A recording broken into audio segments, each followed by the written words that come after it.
Good morning. Morning, Crystal.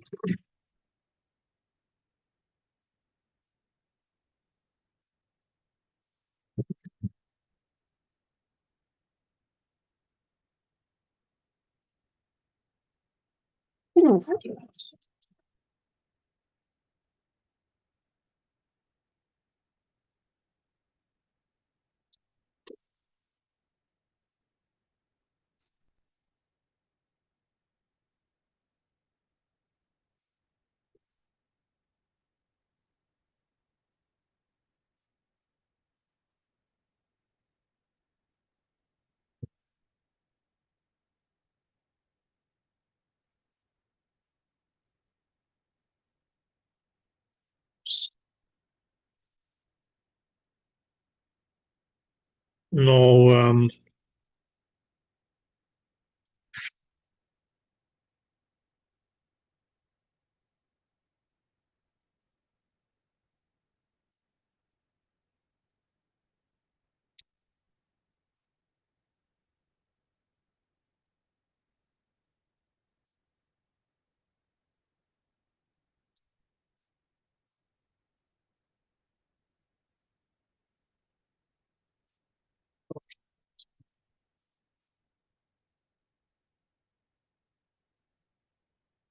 now before I start, any questions? Just the ones that I sent you the other day. Okay. So you asked about how to calculate duty factor, right? Let's start with that one first. Area.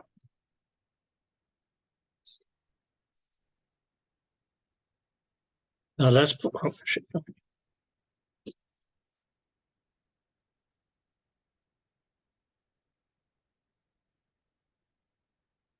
So for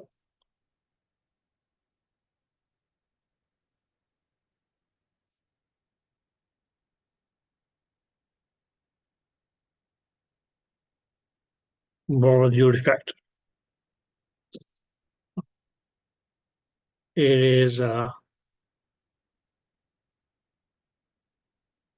percentage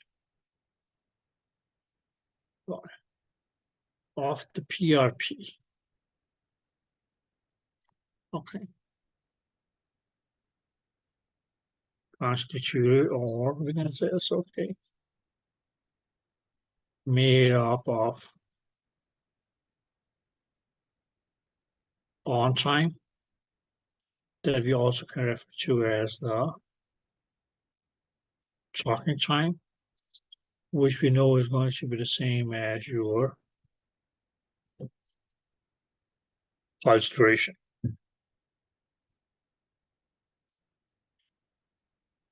Did that make sense? Yeah. Yeah, okay. Now, two factors that you need to know to be able to, yes, okay, calculate your duty factor. One is you need to know, yes, okay, what is your pulse repetition period?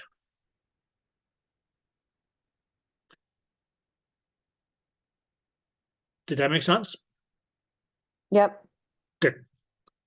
The other thing that you need to know is, okay, yes, what is your on time or your talking time or your pulse duration? Okay. If you don't have those, then you really won't be able to, yes, okay, numerically calculate your duty factor.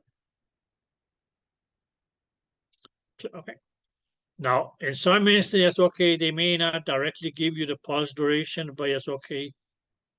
But they can say, okay, you have a pulse which has, let's say, it's okay, XYZ number of cycles. And let's say it's okay that each cycle has and they give you a period of the cycle. Now, based on that, just okay, when you multiply these two here, that is going to give you, yes, okay, your pulse duration. Okay. And then you use this number to just, okay, calculate your duty factor. Now, my dear, let's do it this way.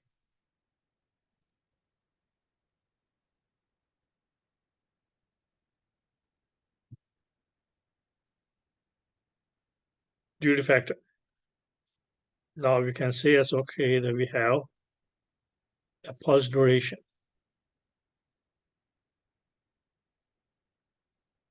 of 2 microseconds.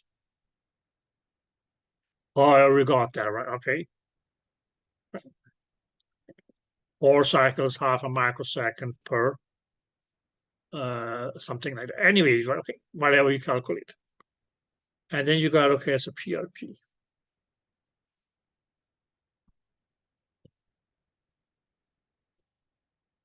Right. We can say it's okay.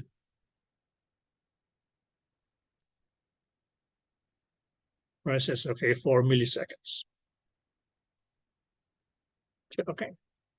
But your formula for duty factor is going to be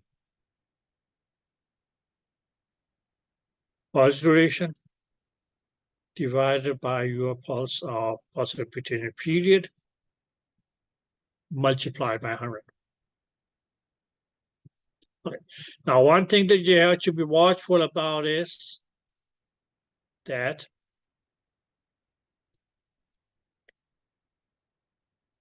what we have here is that the units are not the same. Clear? Okay.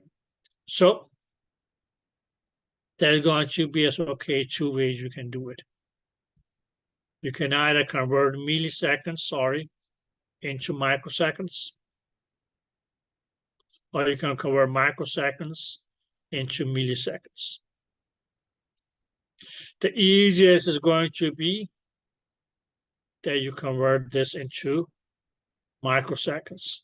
So that's when you mean it's okay, we'll multiply that by 1,000. So what your PRP actually becomes is 4,000 microseconds, which is the same as 4 milliseconds. And now you can make this, okay, just put all these numbers here into your equation. So 2 divided by 4,000. And then you go multiply by 100.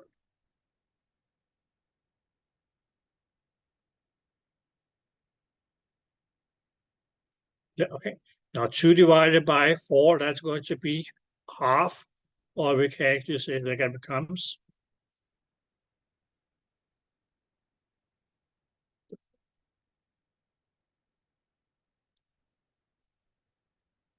0.5.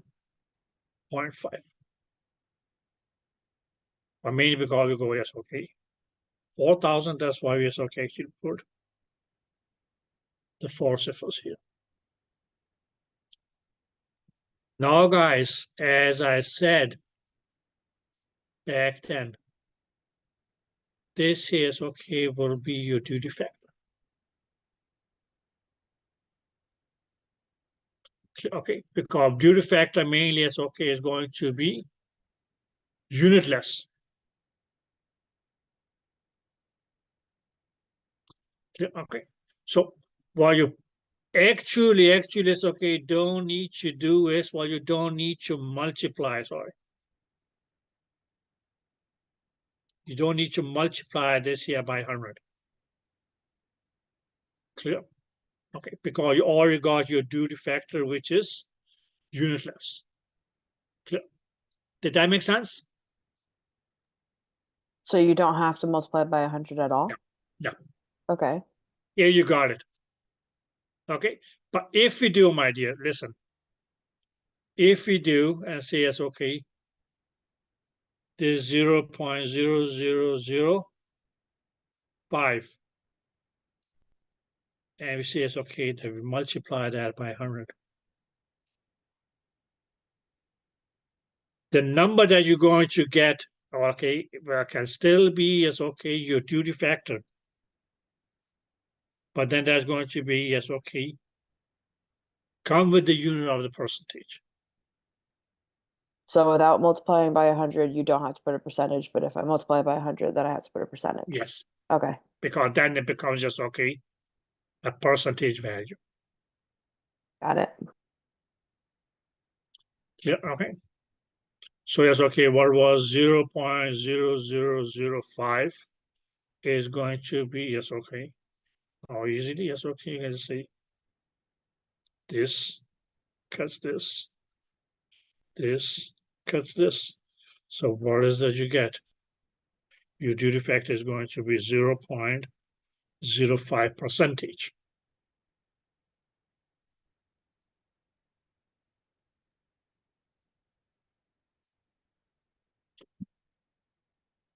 Did that make sense? Yeah, thank Okay. you. So it all depends upon. Now, if I give you as a question where it's okay, all of the answers, some of the answers, okay, had a percentage. Okay, then okay, yes. But if you have this and then percentage, this would not have been the answer for this question.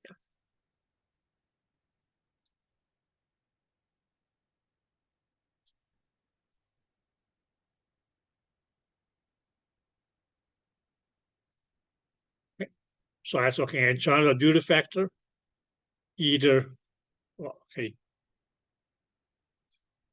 this number, sorry, this number here with our percentage will be correct, or this one here with percent.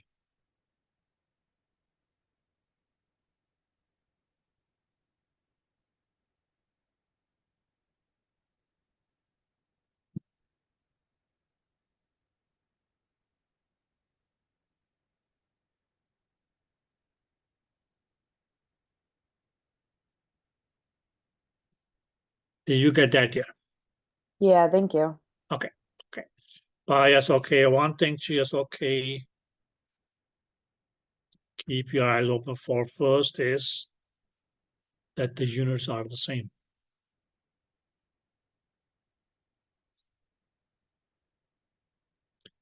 Okay.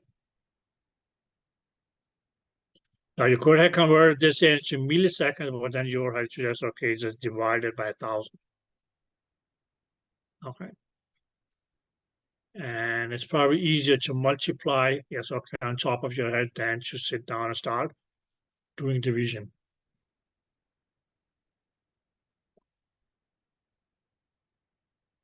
Did that make sense?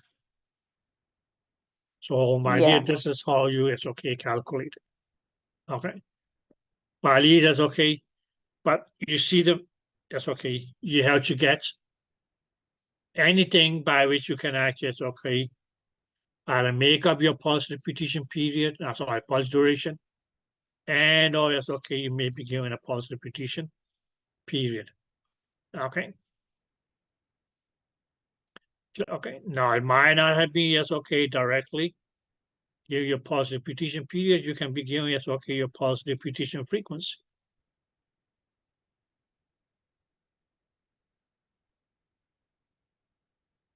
Clear? Okay.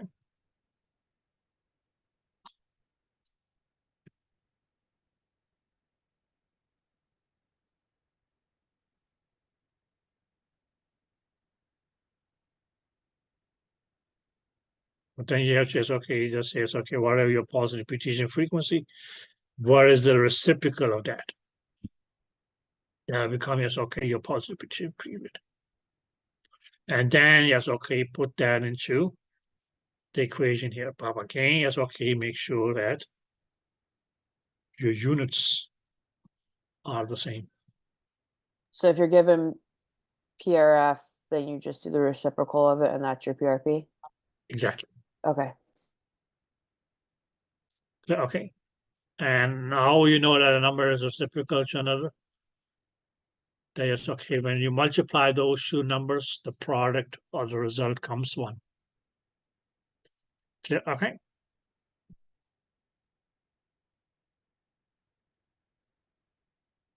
But you have to at least, that's okay, 2 pieces of information. I'll be able to determine the factors that are needed to calculate your duty factor to be able to, that's okay, calculate it. If I tell you, okay, what is your pulse repetition or what is your duty factor if you have a pulse duration of 2 milliseconds, for instance, you will say, well, okay, that 2 milliseconds has to be out of some time to be able for me to calculate the duty factor.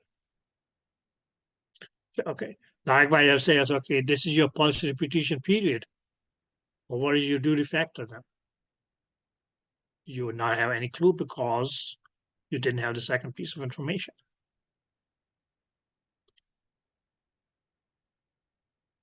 Yeah, okay.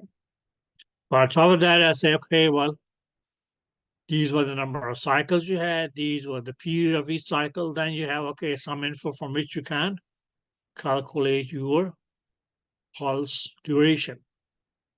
And with help of that, yes, okay, then you can say, it's okay, calculate your duty factor.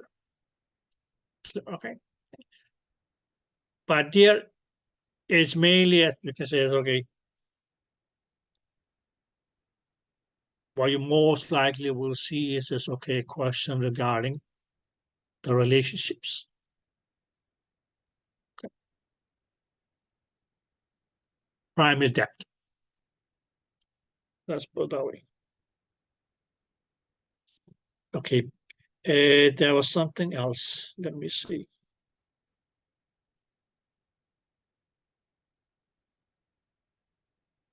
Now, an idea for your decibels. Why 3 decibels? It's not me who decided. There's going to be a number of 3 decibels. Yeah, okay. But if you just write them out, like, okay, yes, you can say it's okay, side by side. Okay. So we said 3 decibels. That means that, okay, something is double. 6 decibels, this, and 9 decibels, this.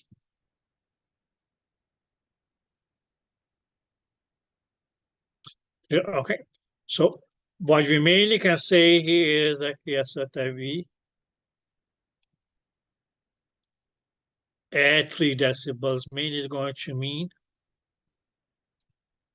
that the number above is going to be doubled.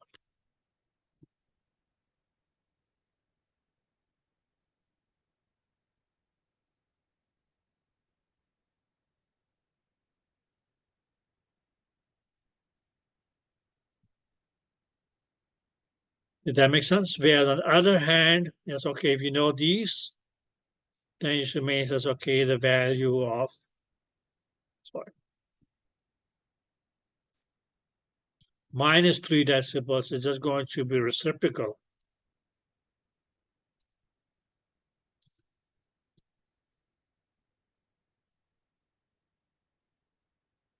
to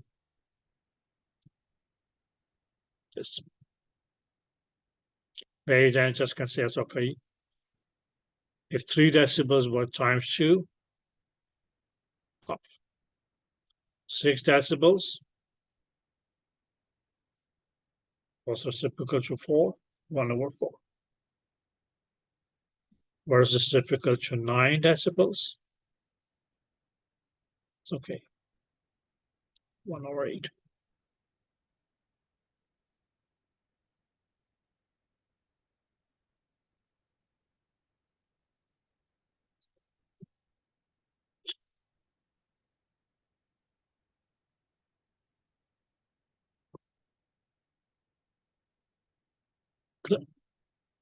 But yes, my dear, I can only agree that, okay, yes, it would have been, I would have made life easier. You says, okay, 2 decibels will mean that increase twice, 6 decibels, that's okay, increase also. 4 decibels 4 times, 8 decibels 8 times. Likewise, yes, okay, -2, -4, and -8.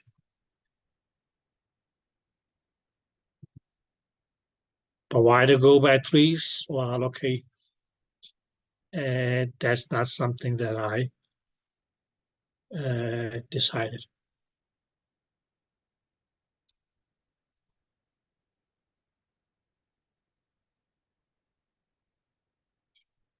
Oh dear.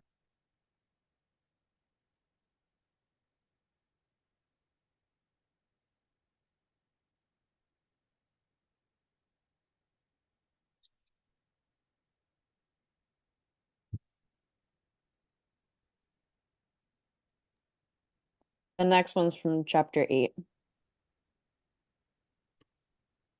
Okay, what did we have from chapter 8? It was for the Q factor. Okay, Q factor. Let's see. Yeah. Page 18, 19.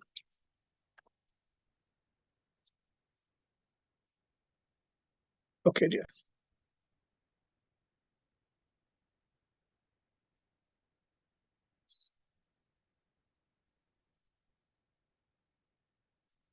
Oh, well, okay. That was on page 118. Yeah. Those of you who didn't get it. Okay. So the example says it's okay, a transducer with a 3 megahertz mean frequency. So there's our mean frequency. Was 3 megahertz. Please keep in mind, my dear, this mean frequency here is okay, can also be referred to as the resonant frequency. Yeah, okay. Produce a sound at a contains frequency ranging from 1 to 5 megahertz. Yes, okay. Ranging from 1 to 5 megahertz. The remaining is yes, okay. 1 megahertz. That was the lowest frequency. Where okay, yes, this 5 megahertz here is okay. That was the highest frequency. Yeah, okay. And it was actually going to be as okay. These two frequencies here is okay. That we need to yes, okay, have to determine the bandwidth. So our bandwidth is okay as we have 5 megahertz, we subtract 1 megahertz from it, our bandwidth is going to be 4 megahertz.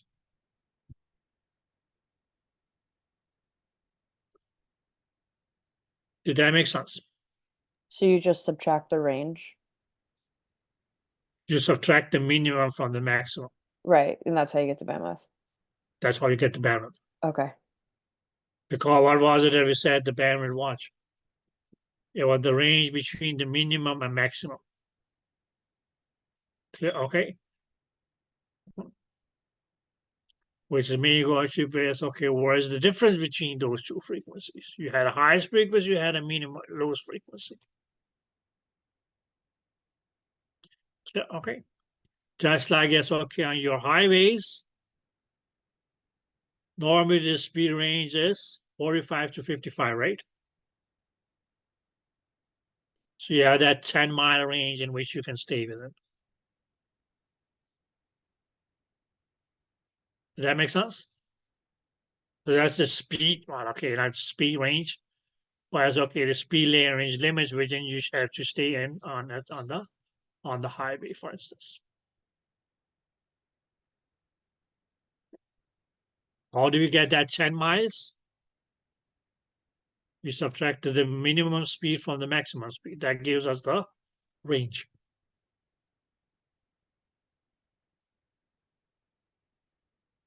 Yeah. Now, if you took this one here and say, well, okay, this was the bandwidth. Oh, sorry. This was the mean frequency, 3 megahertz, and we had a bandwidth of 4 megahertz. Then, okay, if your Q factor, mainly as okay, that's going to be That's okay. Your main frequency divided by the bandwidth.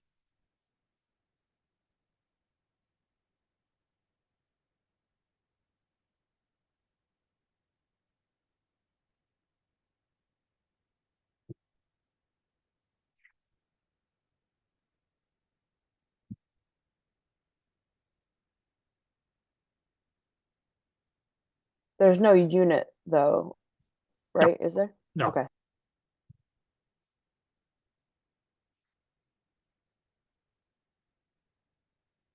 Yeah, okay. So the main thing is that you just need to know there is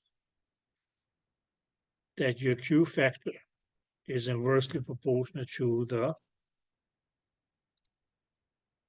bandwidth, which my idea is, okay, should be obvious from the equation because, okay, your, your bandwidth, what is that? That is the denominator in the equation. So whatever factor you calculate is always going to be as, okay, inversely proportional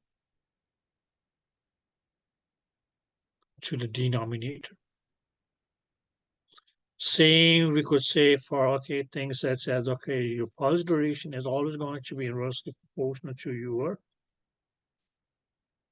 oh, sorry, not pulse duration, sorry, duty factor, sorry. It's going to be inversely proportional to your pulse repetition period. Because, okay, the equation was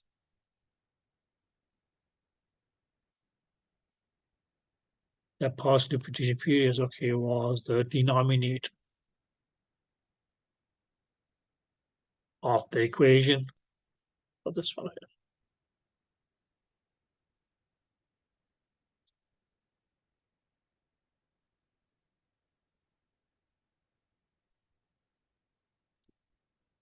Okay.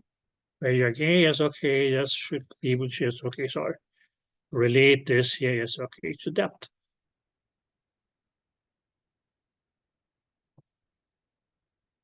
Where pulse repetition period and depth were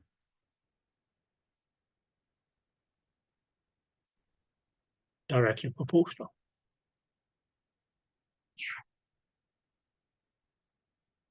So because depth and pulse repetition period are directly proportional, that's how. And pulse repetition period was inversely proportional to the duty factor. That's how depth also is inversely proportional to duty factor.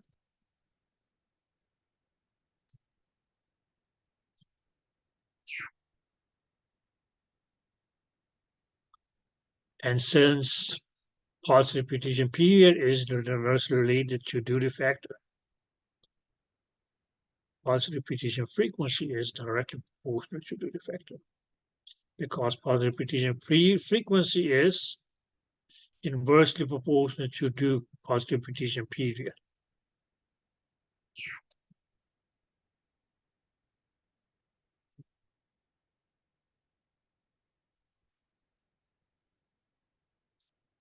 And if you want to say, also it's okay inversely proportional to depth.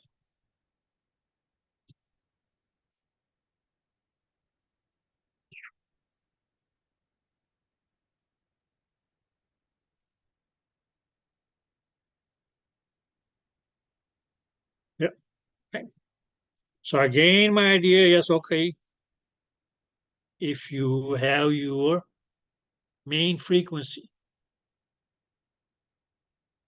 and your bandwidth, then is it that you'll be able to calculate the duty factor, Q factor.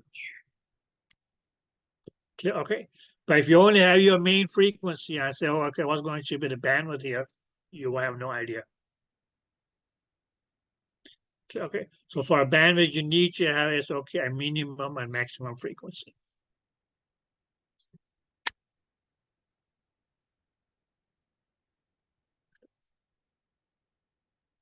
Yeah, okay.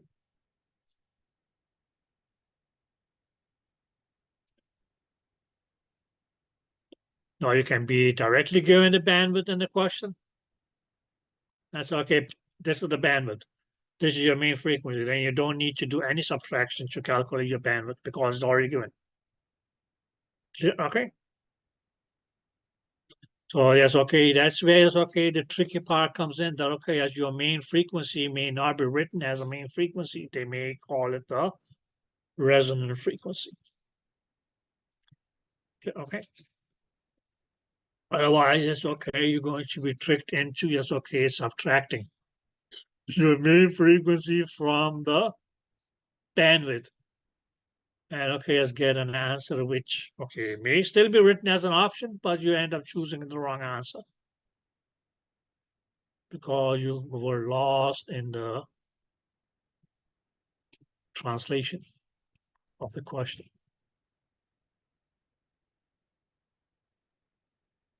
The last one's from chapter 10. Yeah. No problem. Yeah.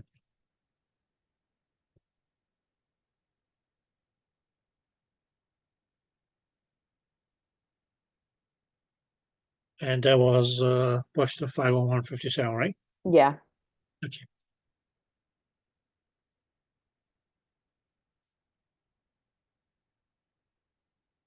That's okay there. So let's just see. Well, this question here has to be answered looking at the diagram. Where we mean you can see it's okay that the diameter of our PCC is 9 millimeters.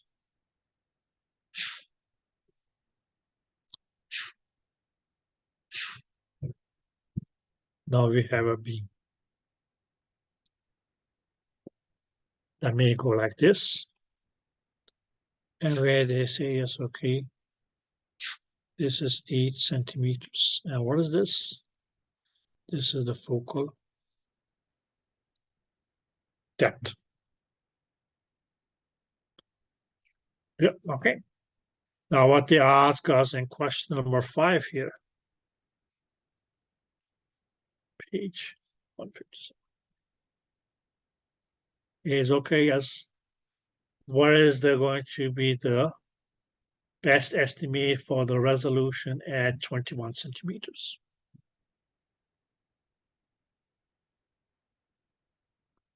Now, just so we know, guys, at the focus, the diameter of your beam or the width of your beam here is going to be half of what it was here, which is going to be 4.5 millimeters.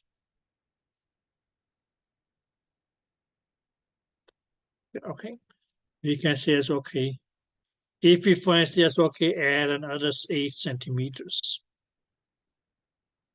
well, that's going to be as okay at a depth of 16 centimeters, right? Okay, so here that's going to be the total depth of 16 centimeters. And what we mainly will see that, okay, the beam is going to be back to 9 millimeters.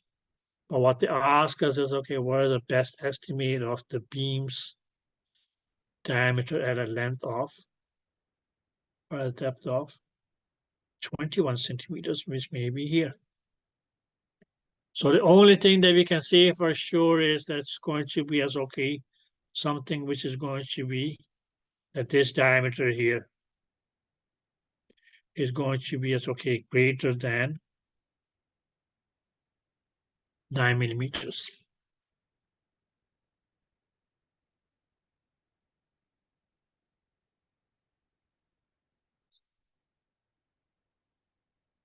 Did that make sense? Yeah. Good. Okay. Now, practically, there is okay, could have been both 1 centimeter, which would have been 10 millimeters. Okay. Or most likely, it's okay, they chose not to use that one because they will say it's okay, that 10 millimeters or 1 centimeter could have been it's okay here. Which might just have been, let's say it's okay. Yeah, should.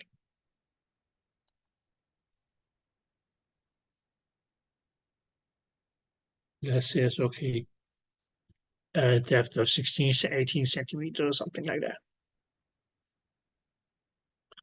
Okay. Did that make sense?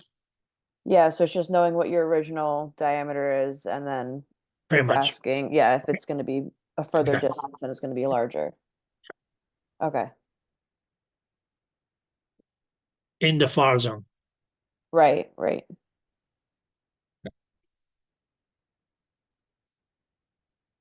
Because, okay,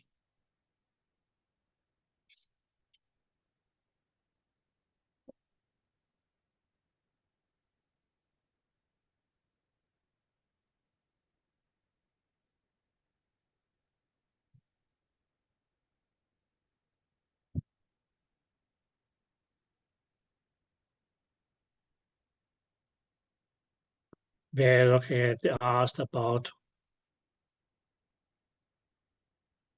the width of the beam at any point lesser than 8 centimeters, for instance. The only thing that you can say is, okay, it has to be as, okay, something which is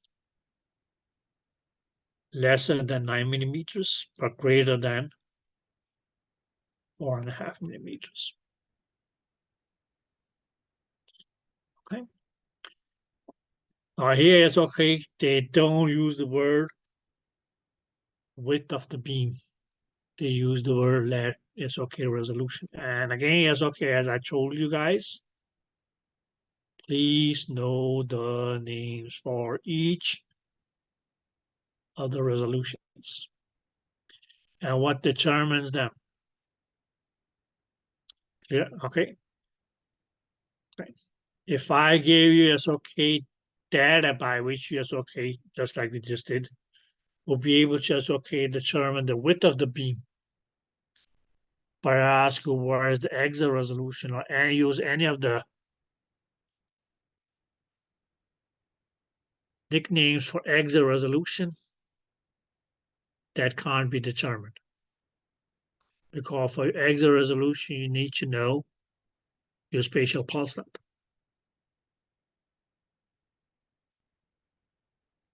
Clear? Okay. And yes, okay, the definition. Okay. Which immediately says, okay, was parallel to the beam's main axis.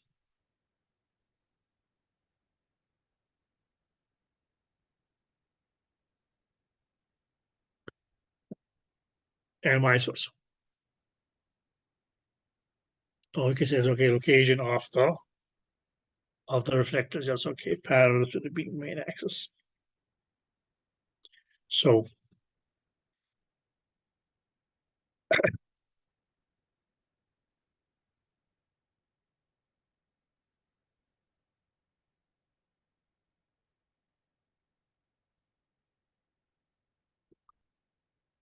what just okay, the spatial pulse length relationship was to your thickness of the PCT. Not the width, not the height, but thickness.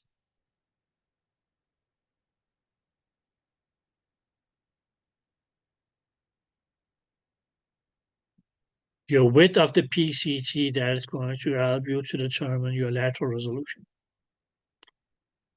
The height of the PCT will help you determine the slice thickness or elevation resolution.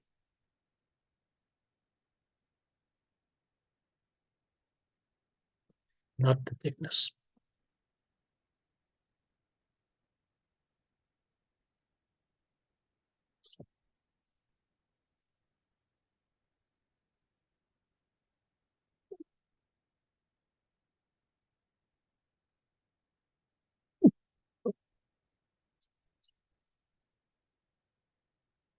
Any further questions?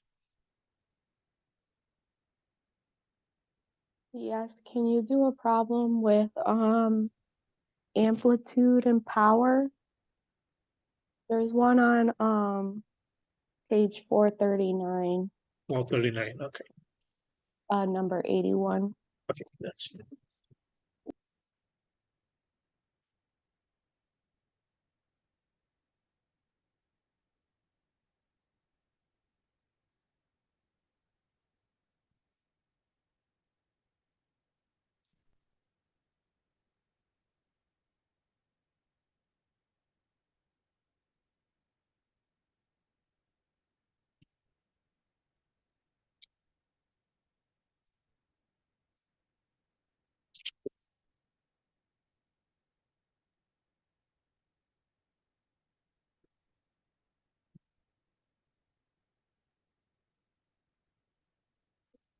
Okay.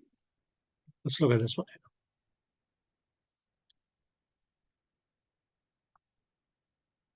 You said question 81, right? Yes. Now, what does it tell us? The amplitude of a wave decreases from 27 pascals to 9 pascals.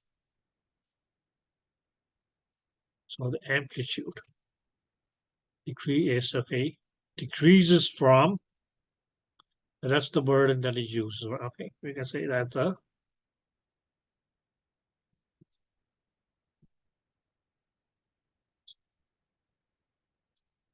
amplitude decreases from 27 to 9. Clear? Okay. Pascals. If the initial power was 21 watts, so power was also 27 watts. Okay. Well, okay, here both is okay. This was initial power and amplitude. And we can say it's okay, this here is okay, what's your final amplitude? And what they ask us is, what is the final power going to be?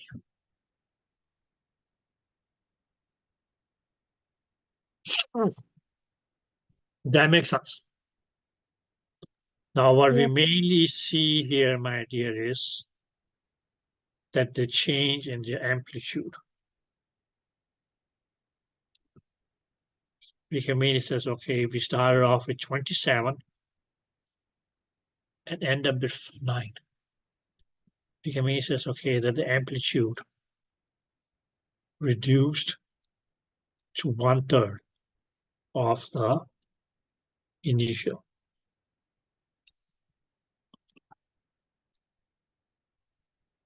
We can say, okay, that the final amplitude is equal to 1/3 of your initial.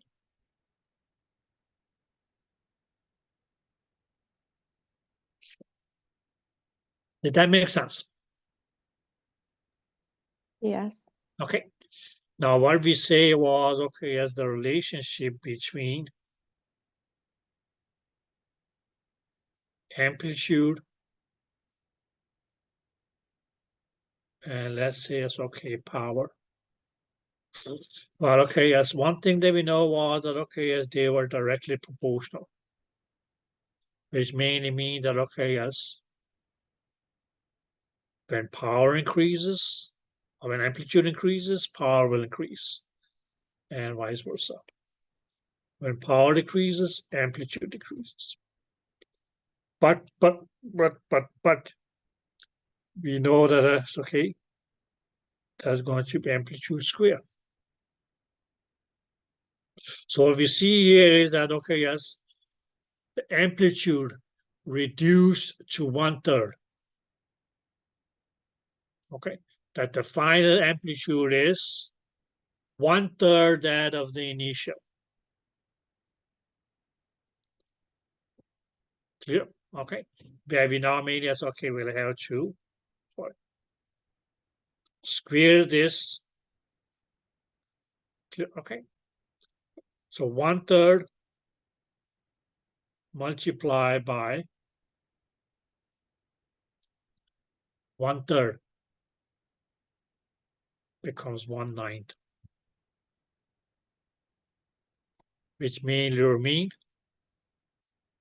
that since your amplitude is okay only to reduce to 1/3, but your power is going to reduce to 1/9.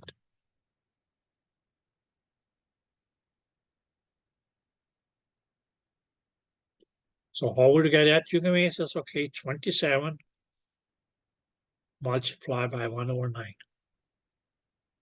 Or which will actually has been the same as saying 27 divided by 9. So yes, okay, your final power is going to be 3 watts.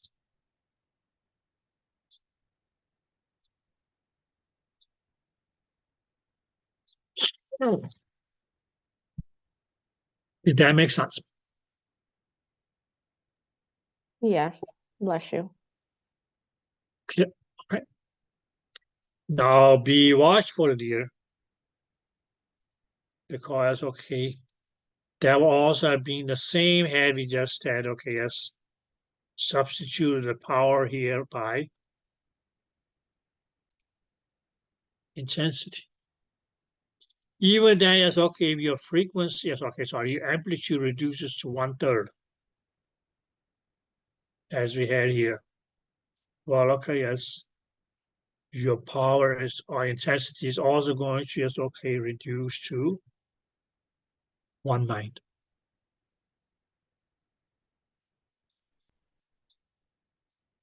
Yeah, okay. Whereas, if we said that, okay, yes, we had power, and for instance, okay, we said that we have intensity. Now you might have been given, yes, okay, you can say it's okay, an initial power. Let's say it's okay, 20 watts. They may have given you, okay, final power, let's say it's okay,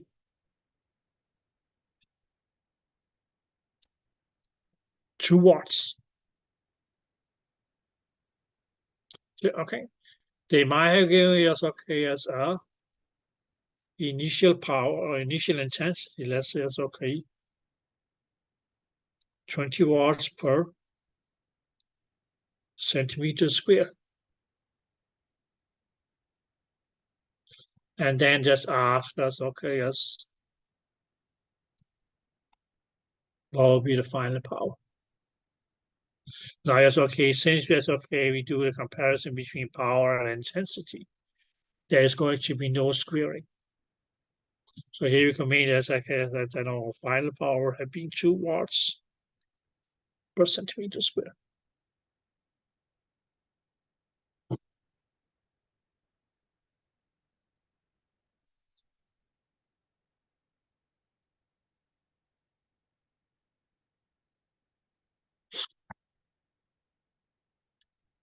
Did you guys get that?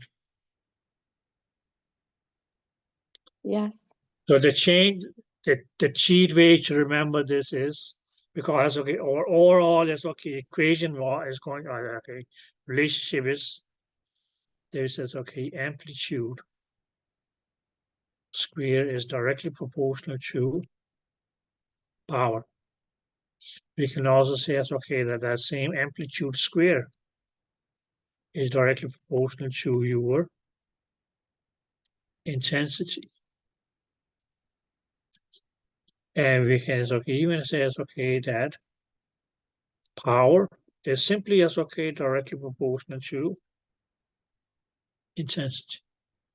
So when we add all these 3 up together here, is okay, we can say that it becomes power is directly proportional to intensity, which is all directly proportional to amplitude square. Which means to me that okay, yes, that the change in amplitude got to be squared to determine the change in power and intensity.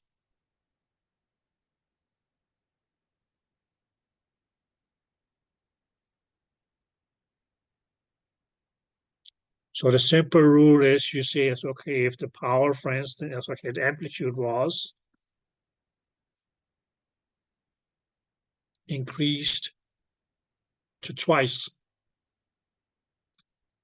You increase your power 4 times, your intensity 4 times.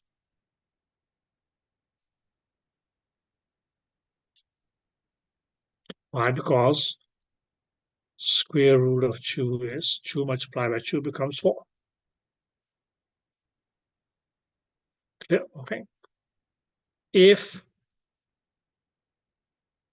amplitude is okay increases 3 times, you will have the square root there. That's going to be 3 raised to the power 2, which is not meaning this does not mean 3 plus or 3 multiplied by 2. But actually, it's okay. It's going to mean 3 times 3. That's what the square root means. So that may mean that, okay, yes, in this case, your power will increase 9 times.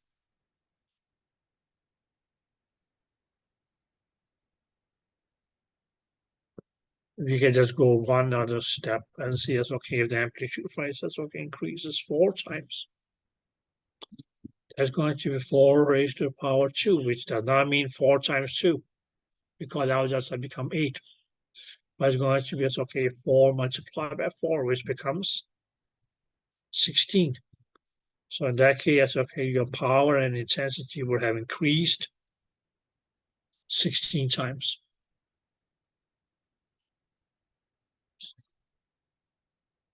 Did that make sense? Whereas on the other hand, my idea is, okay, if you go and say that the power decreases to half, then your intensity will reduce to 1/4, and so will your power reduce to 1/4.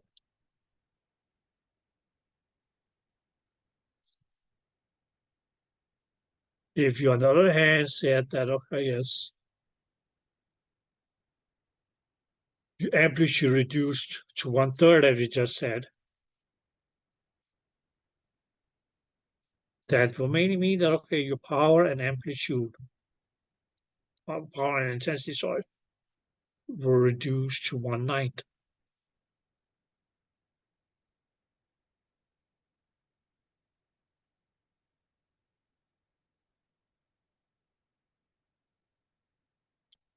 Whereas on the other hand, we're going to say, okay, if it increases or decreases to 1/4,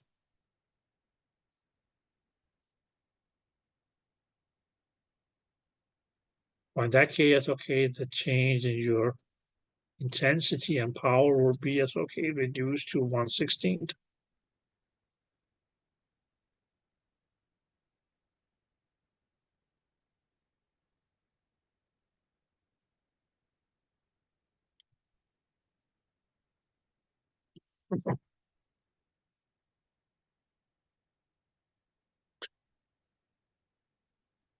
Yeah, okay. So the way that I remember it is that change in amplitude is always going to be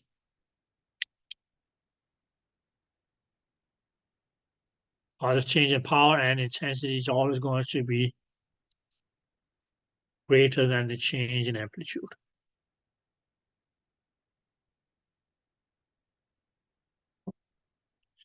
Directly proportional manias, okay, just means that, okay, when one increases, the other will increase. When one decreases, the other will decrease. In this question is, okay, since we start from a bigger number and with a smaller number, it decreased, right? Okay. It even is, okay, gave you the word decrease. Okay, but even if it says, okay, changes, you could as okay, from the number C, it's okay that it increases. Or decreases, sorry. Okay. Now again, here be careful because that's okay. What they may do to throw you off. They may put the final amplitude first and then says, okay, and the initial amplitude last. So the question could have read that, okay, yes, the amplitude of an acoustic wave finally, or is okay, is 9 pascals. Okay. But started as okay, as in 27 pascals.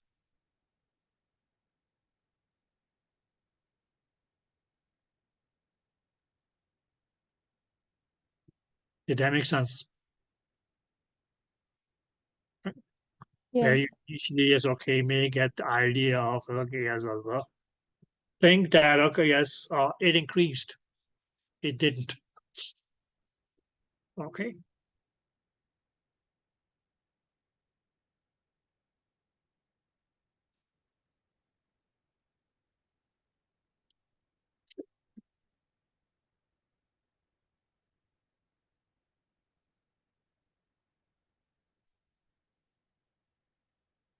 And please keep in mind, guys, that okay, yes, directly, yes, okay. Power and intensity is okay, will mainly yes, okay, only be directly proportional when the area is constant.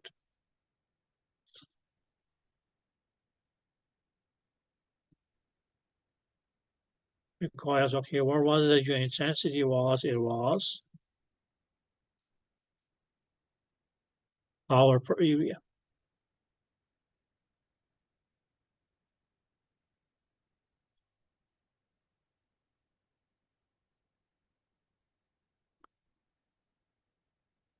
Okay, which means okay, based on this, that's okay, we can say intensity is directly proportional to a power.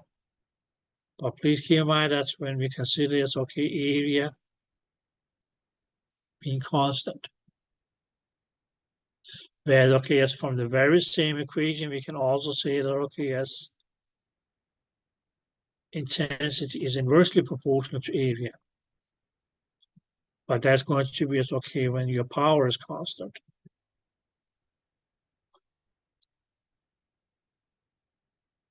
Yeah, okay. But yes, okay, both of them change. Well, okay, then you have to look upon as okay, how much the area change, how much is it that the power changes.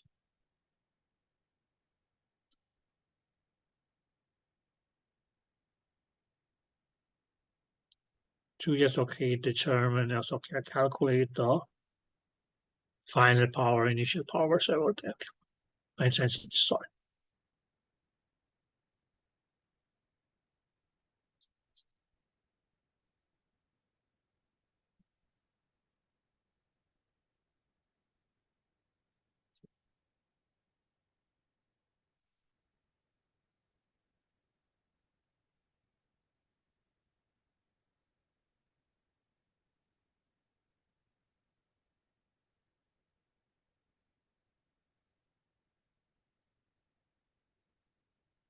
Anybody else with something else?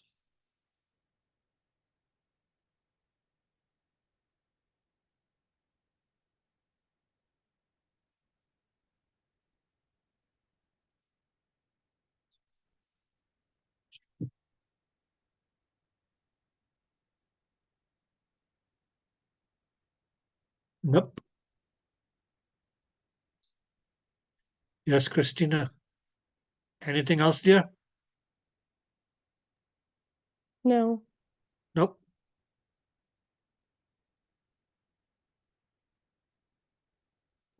Can you briefly go over chapter 13's relationships and equations? Chapter 13. The frame rate and T frame. Frame rate and T frame. Listen, dear.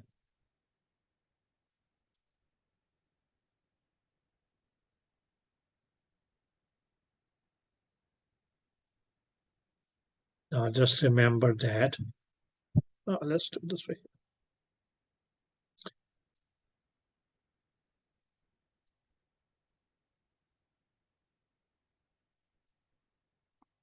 That C frame is inversely proportional to your frame rate. Clear? Okay. So what would that mean? That would mainly mean that anything that increases your G frame is going to decrease your frame rate.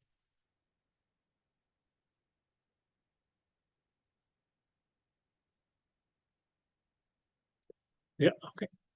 Or vice versa.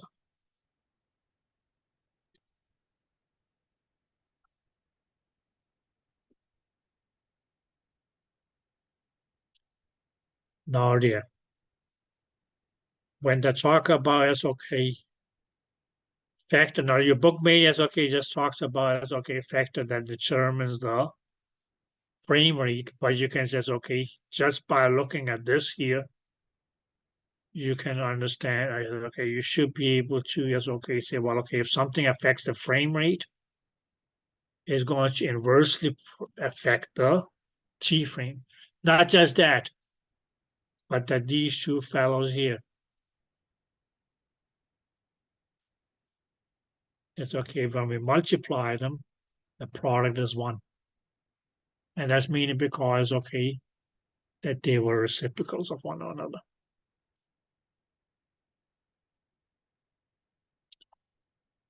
Now, the first one that we talk about is depth of image, or depth of field, as we may call it.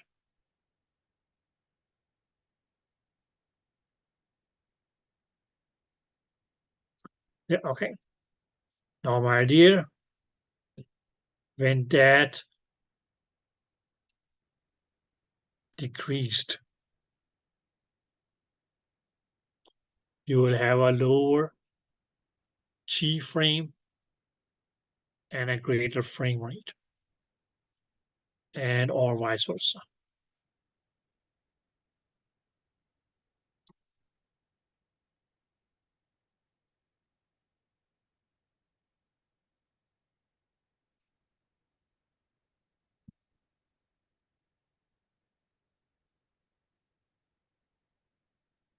Yeah.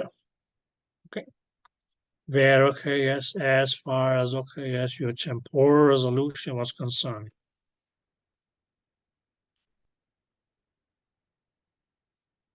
if you had a high frame rate, that will give you a good temporal resolution. If you have a low frame rate, you will have a bad temporal resolution.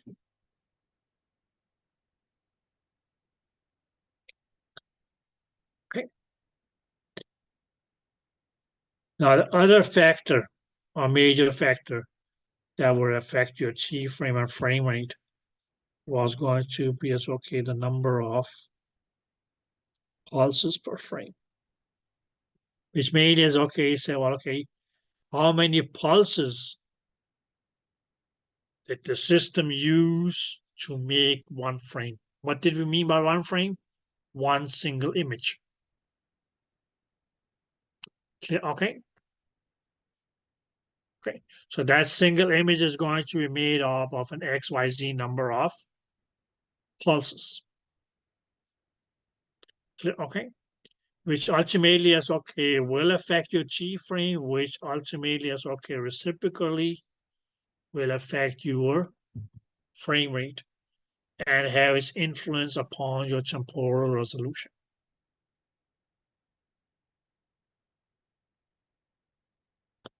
But this factor is a number of pulses per frame, mainly is was determined by, there were 3 players in this game here. First, because says number of focal points.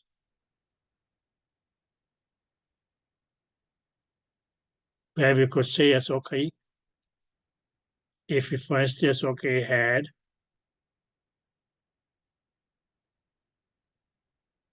a single focal point. That will cause that, okay, yes, the chi frame will be lesser. And in that case, it's okay, we'll have a high frame rate. And as a result of that, that will lead to, okay, a good temporal resolution.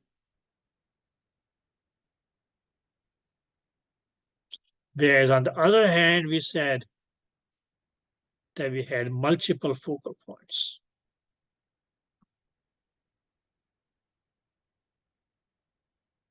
That is going to just, okay, increase our chi frame and reciprocally, it's okay, decrease the frame rate and cause that, okay, yes,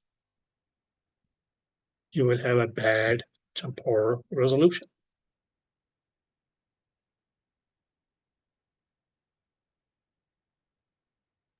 I have a question. Yeah. So when frame rate is low, it'll always be a bad temporal Yeah. resolution. Exactly. Okay. Okay. Because what will a low frame rate mean? Number of frames per second. Okay. Now you see me what? It's okay. Let's see. You see me here in one frame like this. The next thing you see is, okay, I'm holding this pen up. The next thing you may see is, okay, I've disappeared from the screen. Clear? Okay. That could have been a case if your, yes, okay, internet was having a low frame rate. Because you actually didn't see me as, okay, bring the pen up. And you actually, okay, didn't see me as, okay, get off the chair and walk away. In one frame, you just see me sitting. In the next frame, pen is up. In third frame, the next thing you know is, okay, I have disappeared from the screen. And you just see my background. Okay. So that meaning is, okay, what does that mean? You didn't see us, okay, the pen coming into the picture. You didn't see me get up the chair, turn around, walk away. So what did you miss? You miss all that. In between is, okay, me sitting, bringing the pen up. And okay, yes, me still sitting with the pen like this, but then okay, get off the chair and walk away. Okay. So if somebody asks you, yes, okay, what happened? The only thing you can say was, okay, first I saw Mike. The next thing I saw was, okay, Mike was sitting with the pen in his hand like this. And the next thing I saw is, okay, Mike was gone. Yes, but how did he go away? How did he bring the, yes, okay, pen up like this, for instance? Okay. Or how does he disappear? Yes, okay, did a big monster come and eat him up, or what? What happened? I have no idea. No account, no info about that. So they'll say, okay, well, yeah, let's say, yeah, okay, there's so much missing information, we can't really, as okay, use your statement as a account of what has happened. So poor temporal resolution, right?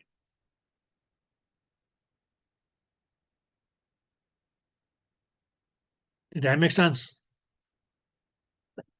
Yeah.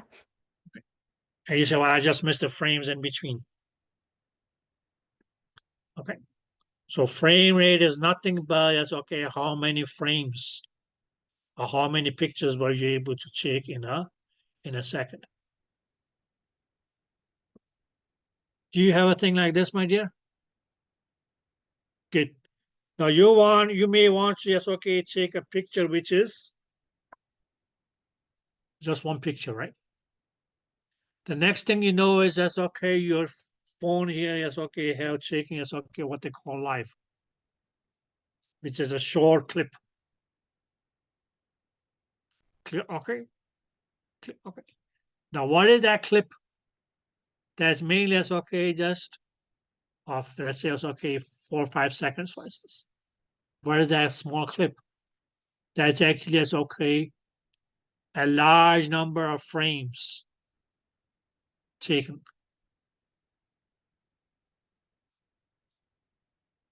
Yeah, okay. But it's okay, you can actually, it's okay, go through those frames and say, okay, this frame here is okay, I want to go with it. But the reason that you get a live or a video is mainly is okay because of the frame rate. So the more faster your frame rate is, you can say, okay, the more rapidly is that the frames will change or be produced. And you get a more, as okay, smooth running movie.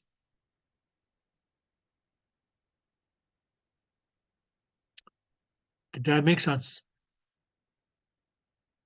Okay. But that's only going to be, as okay, you can say worth doing so if your primary goal is to, as okay, you can say focus on, or as okay, concentrate upon, as okay, an object which is either as okay, physically as okay, moving across your screen, or as okay, may constantly as okay, changing its shape. Only then is it that you will say, well, okay, we want to have a good temporal resolution. Because what your temporal resolution, my dear, is going to do is, if you improve that, yes, okay, it's going to just okay compromise on your axial resolution and or lateral resolution.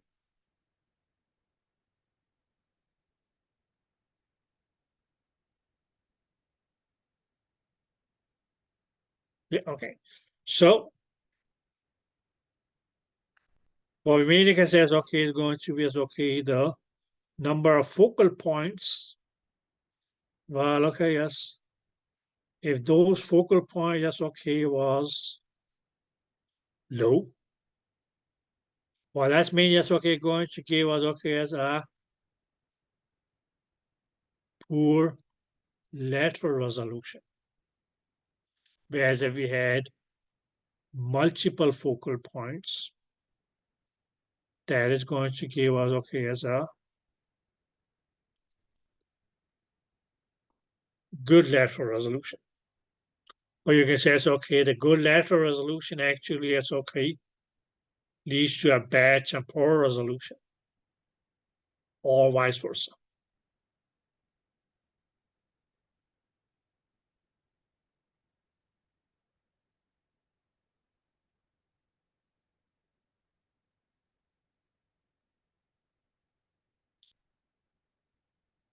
Yeah. Okay. Now the other factor which was going to determine as okay the number of pulses that we had per frame was the sector size. And again, my idea is okay, if we had a great sector size,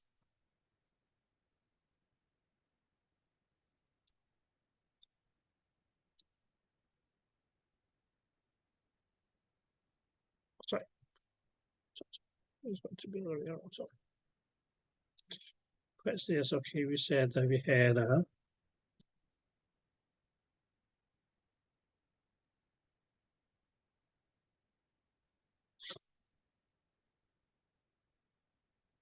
small sector size, sorry. We would have a shorter Chi frame and a greater frame rate and a good temporal resolution. Whereas on the other hand, if we had a greater sector size, that's going to give us a greater Chi frame, but a lower frame rate, which would be bad. Now, please keep in mind that this sector size here is also going to be referred to as viewer field.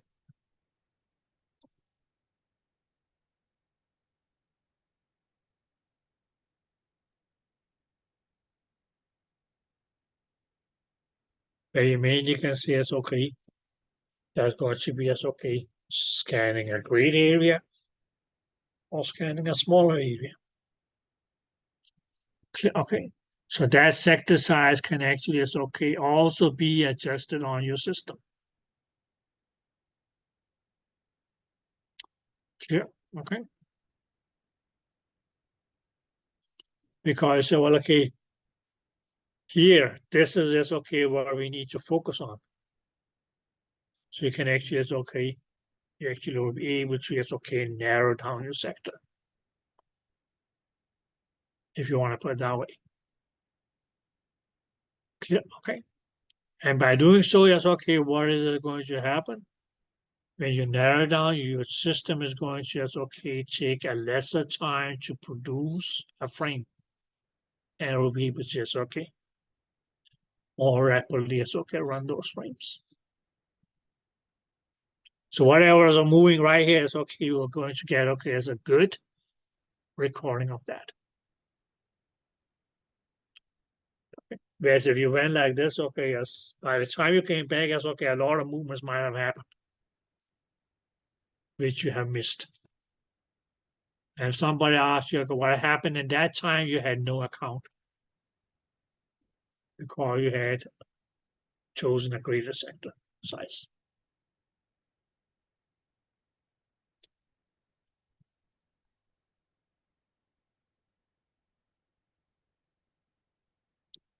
Whereas, okay, the last, but not the least, is going to be as okay what we call the line density. Now, please keep in mind here is okay the word line is derived from scan lines. You will see that term coming up in the next chapter. Where okay, what is it that these scan lines here means? It's actually just okay going to be pulses. And density is just okay, just in this case is okay. How closely as okay your pulses are placed to one another. Okay, but okay, in terms of density is going to be as okay, we can say okay, number of lines or pulses per degree angle. Degree angle of what? Yes, okay, of the sector.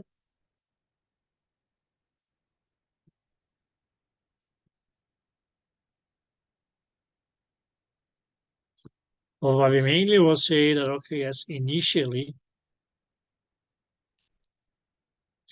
if we had a low line density, that will lead to is okay a low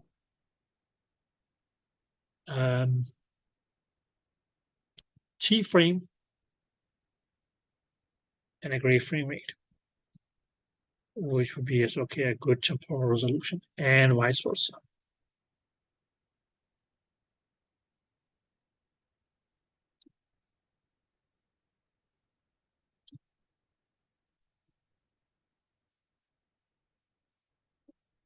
Yeah, okay. So as far as these three factors here came,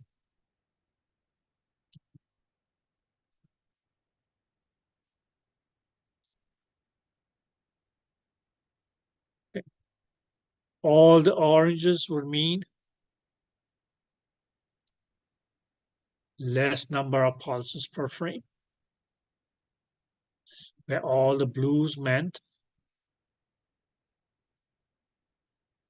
great number of pulses per frame.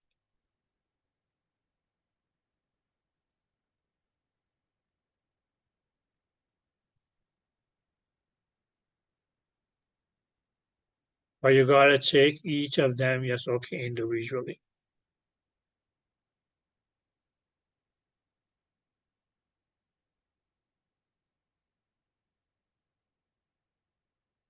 So alone by saying it's okay, by increasing the cycle size, we can say, okay, that's going to degrade your temporal resolution.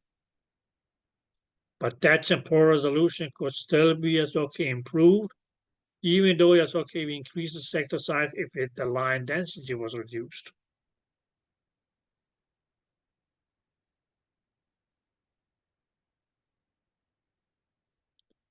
Yeah, right. But my idea is okay. This is pretty much okay how you can mean it's okay. Will simplify as okay your relationships in chapter 13.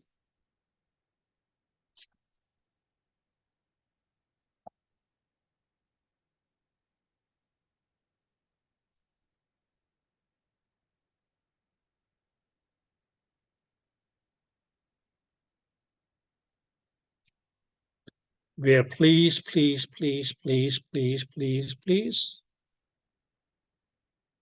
remember that your chi frame that is going to be equal to is okay your number of pulses multiplied by the PRP.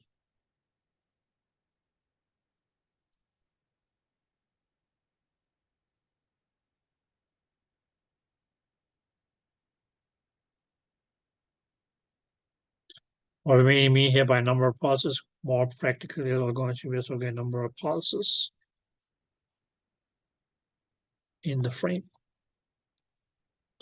And what did we mean by a frame?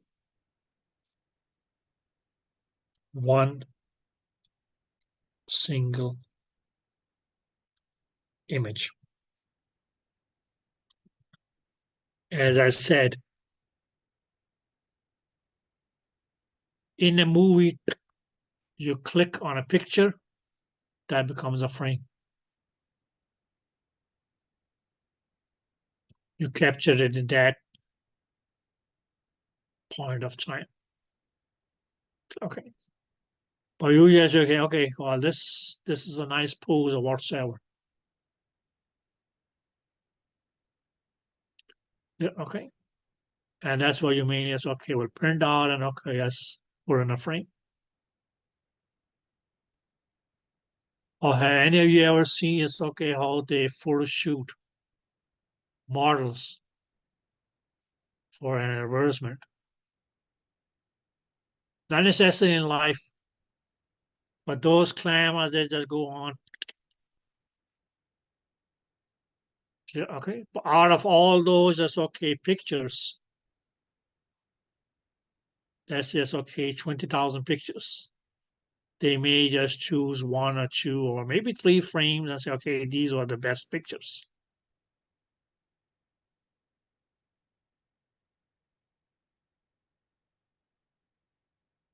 But if you wanted to, you can actually just okay, you can actually run a video of just okay, all those pictures being taken.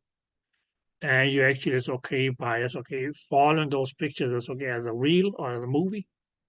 You can actually follow the movements of that model in her catwalk or whatever posing that she was doing.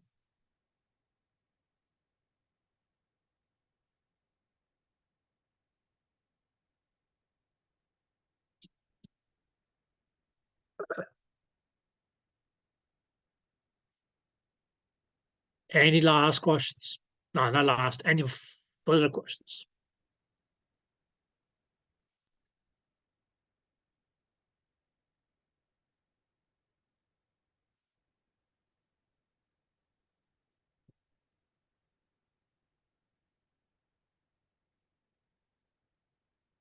Anybody else?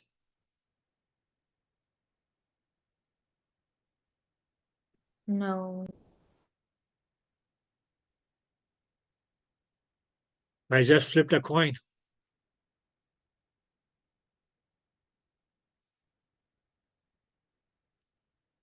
Why? Caitlin haven't asked anything today yet. She just said no. Okay.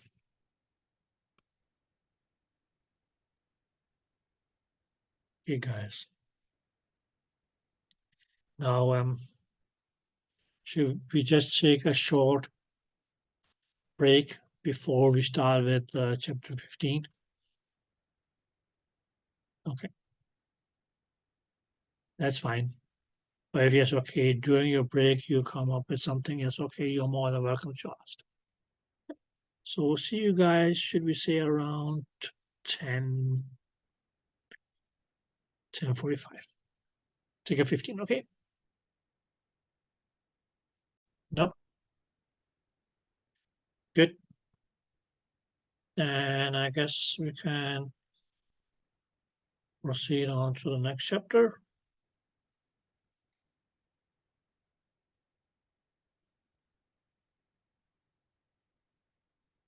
Which will be chapter number 15, which is mainly going to be about, yes, okay, displays and what we call image processing. Okay, guys? Okay. So what do you mean by displays? Now, display is mainly as okay, just going to be as okay, your screen, or which we also as okay may refer to as the monitor. Okay. And on your screen or on your monitor, just okay. What we talked about in a previous chapter was that we had different modes, right? Okay, we had A, we had B, we had M. Yeah, okay. To begin with, may still be referring back to, yes, okay, to your B mode. Clear? Okay. But the main thing that we will be talking about in this chapter is basically just okay, be that processing. Clear? Okay. So guys, please keep in mind, that's okay, what we'll be discussing in this chapter here is, because that's going to be processing after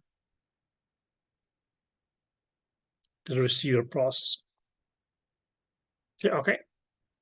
So even though, yes, okay, as we said earlier in chapter 13, that okay, yes, the signal has been amplified,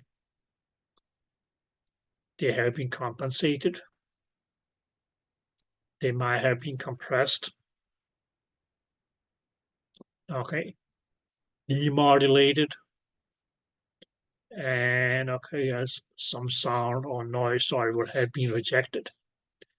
There's still going to be, yes, okay, some processing that will occur.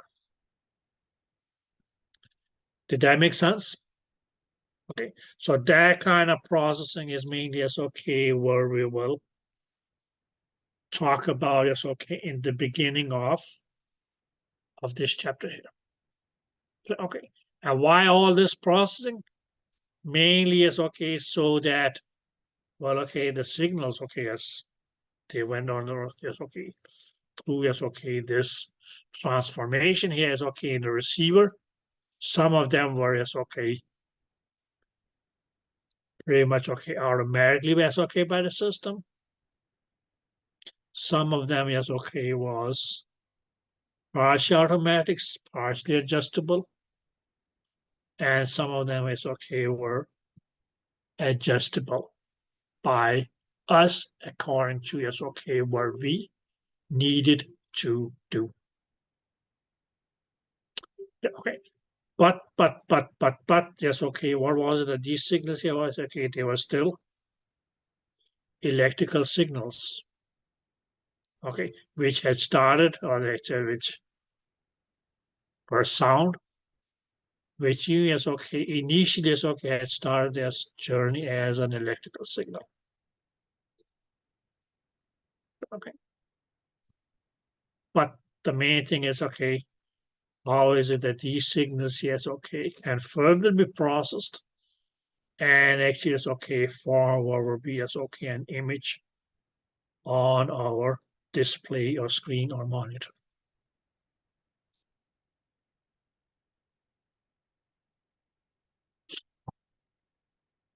Is that clear?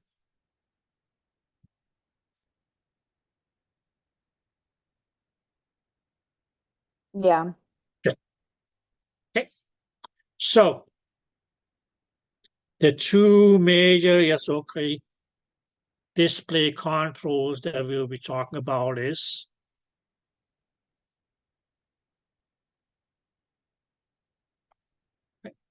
one is going to be brightness.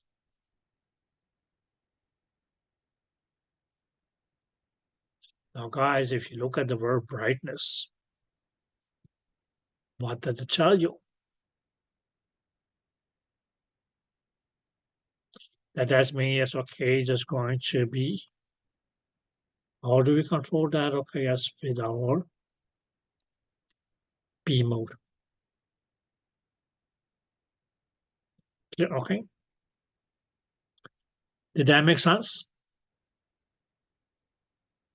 B mode knob. Okay.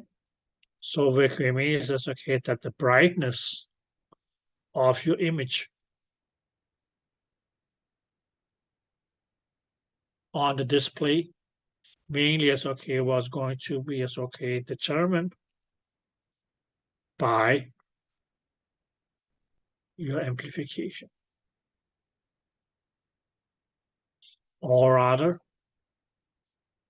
that amplification was going to is okay call it's okay determine the amplitude of the reflection. There we said greater amplitude of the reflection will lead to as okay a greater brightness of the image. Whereas on the other hand, lesser amplitude of the reflection will mainly as okay lead to a lesser brightness of the image. Where because it's okay, but how do we increase or decrease this? I'm okay by this or by this.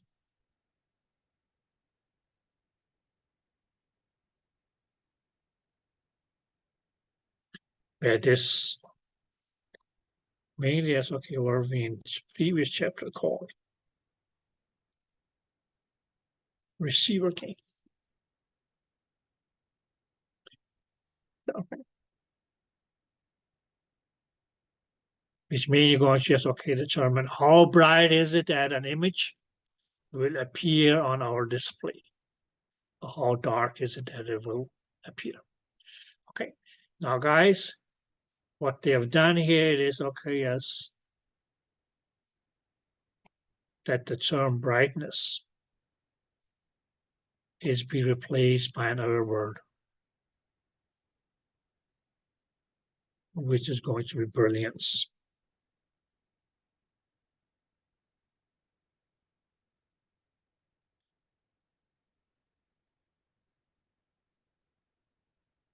Clear? Okay. Which mainly is going to be says it's okay. Bright is going to be brilliant.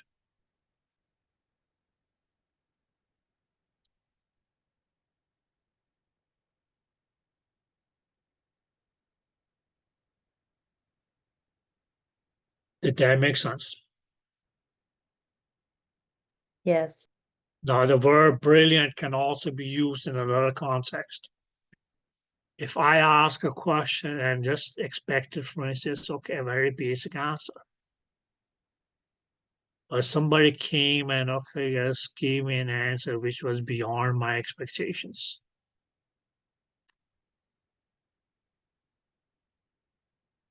Then what will my reply be? Not only good or very good, but brilliant. Right? Okay. Okay. So that's okay. Brilliance can also be used in this context. But here we, yes, okay, mainly, yes, okay, we'll just refer to brilliance as brightness. So the greater the brilliance, the brighter the image. Clear? Okay. How do we make an image brighter? Primarily, yes, okay, by increasing the amplitude of your reflections. How do we do that? By increasing the receiver gain. And on the other case, lesser brightness. Now, what is that lesser brightness going to be? That, okay, as your image will be displayed as less bright or less brilliant, or we can say it's okay, more dark. Clear? Okay. How do we get that? Mainly as okay by reducing the amplitude of the reflections. How? By reducing your receiver gain. So we can cause an image to appear bright or dark. Bright or dark. Okay, and yes, okay. It just takes the system a little time to just okay adjust to the new brightness. Did that make sense? Okay. So that's brightness of your image. Or you can say it's okay of your display. Any questions? So brightness is just going to be as okay how brilliant or determines the brilliance of the displayed image. Clear? Okay. We said good was good, too much good is bad. Too much bright image is bad. Too dark is bad too. So how do we get it to that Goldilocks effect?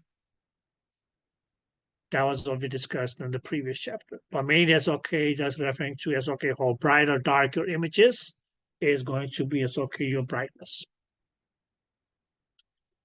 Did you guys get that? Yes. Good. Okay. Now some of you may be sitting in a room with a bright background. Some of you may be sitting in a room with a not so bright background, and some of you may be sitting in a room with a very dark background. Okay. Can you guys see one another? Good. So we can all agree that, okay, my background is probably as okay the darkest. Okay, those of you who are sitting in the white room, yes, okay, good. Somebody else, okay, have a yellow background. Somebody have a gray background.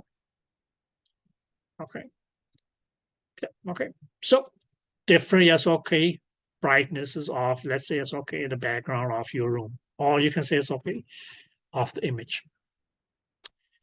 Did that make sense? Good. Now, guys, as we said, yes, okay, that could be bright. That can be dark. That can be, yes, okay, because that can be bright, that can be very bright, that can be lesser bright, that can be lesser bright, lesser, and then you go on the dark side. Dark, darker, and then darkest. Clear? Okay. Okay. Now, the variety of shades that we have from the brightest to the darkest, or from the darkest to the brightest, is going to give us what we, yes, okay, in later on, will be referring to the grayscale. Clear? Okay. But guys, okay, hold on. I should probably have opened this picture here before we started.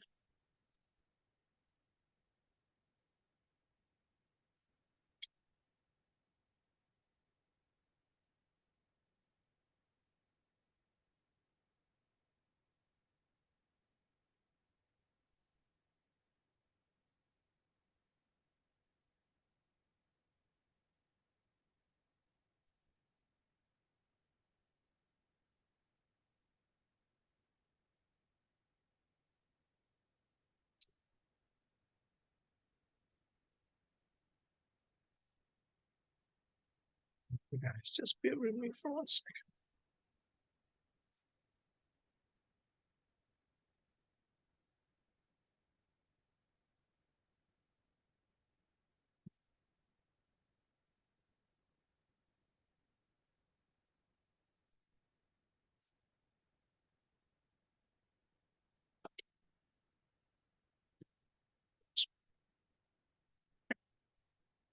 But, but, when we look at those shades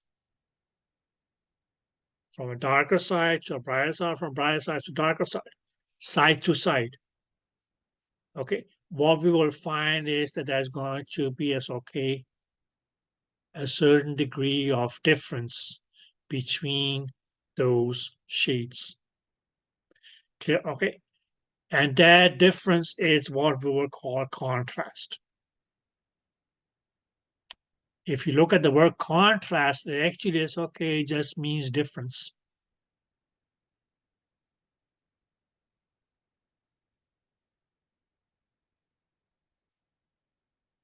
Did that make sense? Or you can say, contradict.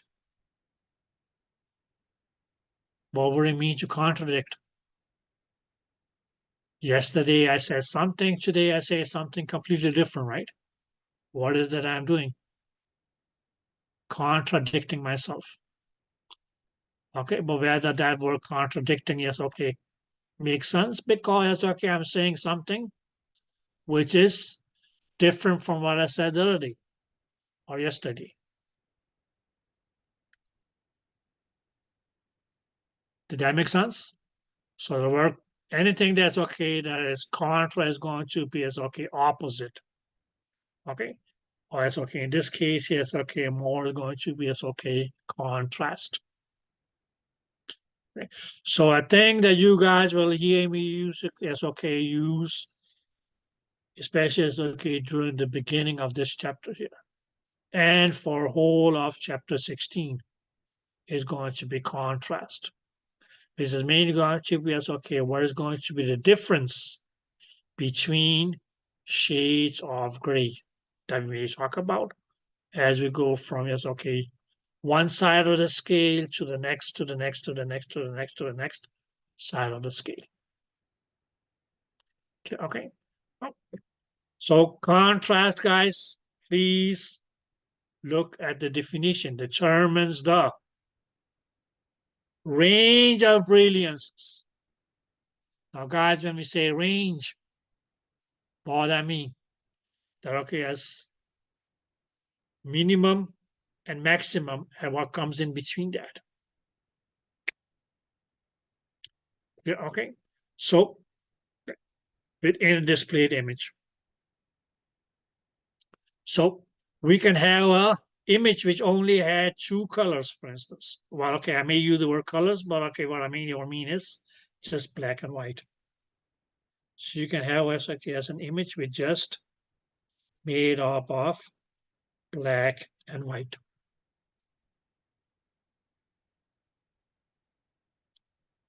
Okay. This is going to be as what we can call as the smallest grayscale. In a later instance, as we will call this fellow here as being referred to as being bistable. Okay. But what we see here is that yes, the contrast between the two colors that we have or two shades that we have is the greatest, because on one side we only had black, whereas on the other side we only had white. So what we mainly can say is here, due to the smallest grayscale, there's going to be as a greatest contrast.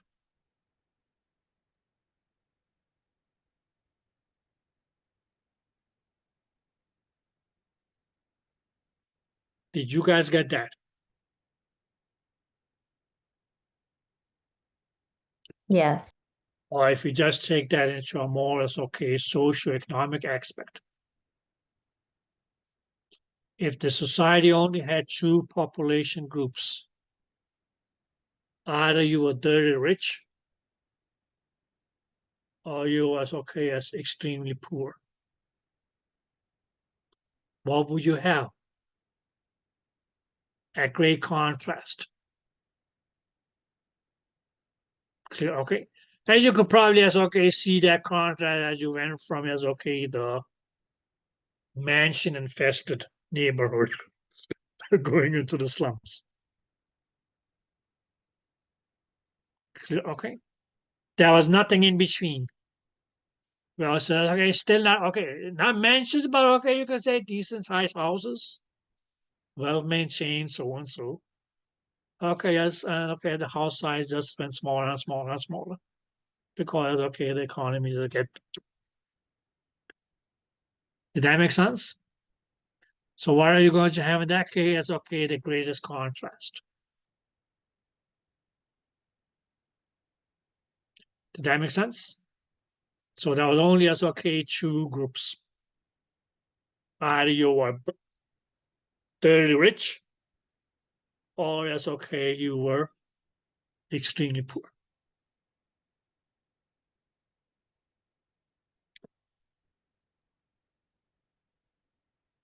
But so what we say here is this was going to be the smallest grayscale, or in terms of the definition of contrast, as they say, lowest range of brilliance, right?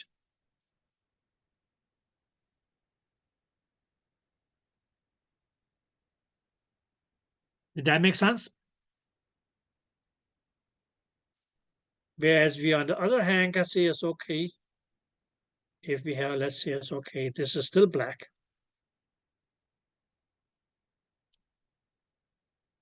Okay, we may here have what we call white. But in between is that black and that white, we had, because it's dark gray, and let's just say it's light gray.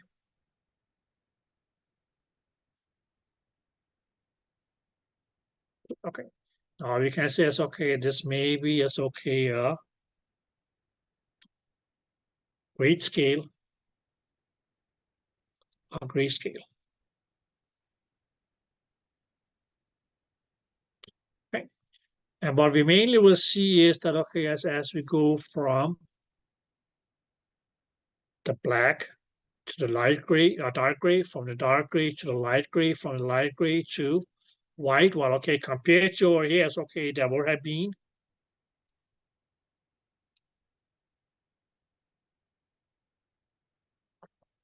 a lesser contrast.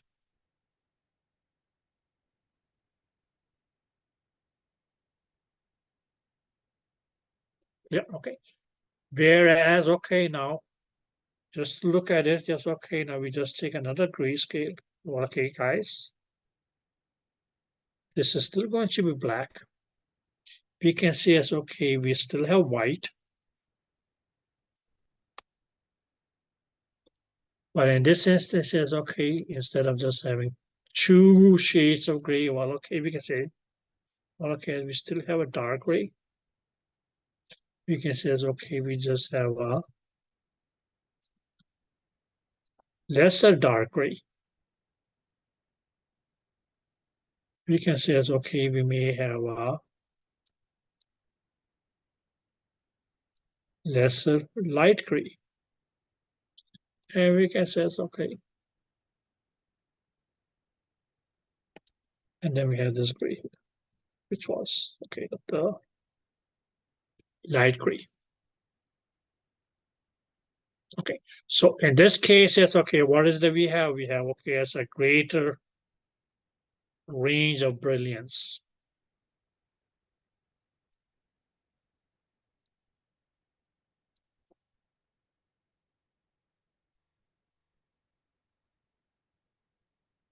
which may mean that, okay, yes, we have, okay, as, this is, okay, the greatest grayscale.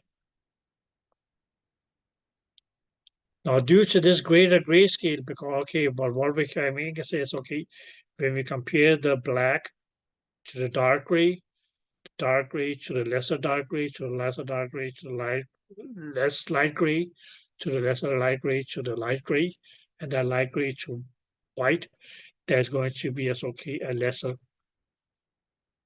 contrast between the neighboring shades. Meaning that's okay due to a greater variety.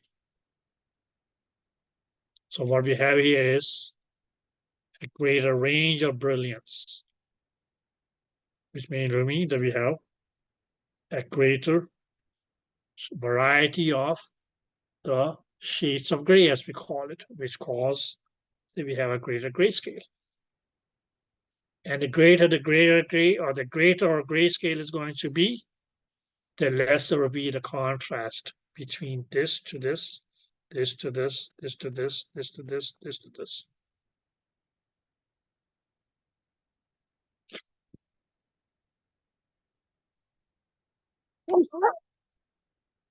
Did you guys get that? So, with all this said, well, okay, we can say, it's okay, here we had the lowest, we have a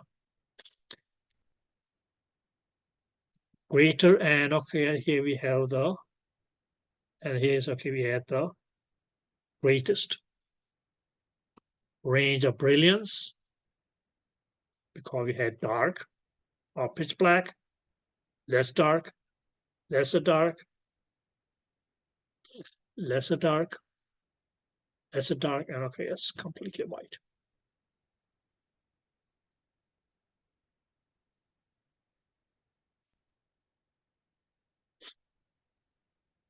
Did you guys get that?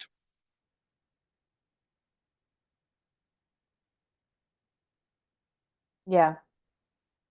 Or if we just look here, guys.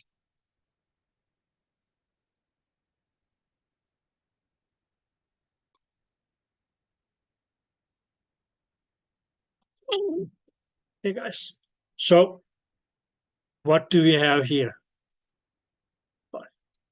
We can actually say it's okay that we have two scales. We can just label this one here A and this one here B.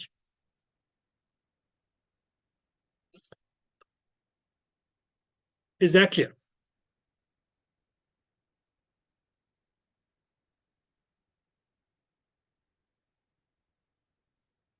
Yes.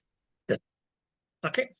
Now what you see here is okay on either extremes of this, okay, both these scales here is okay, is white, and over here is okay, is black.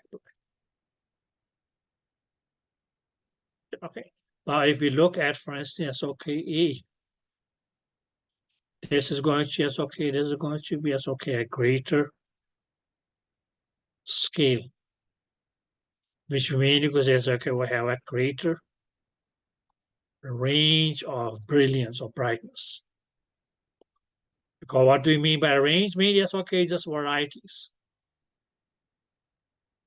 Okay, compared to B, yes, okay.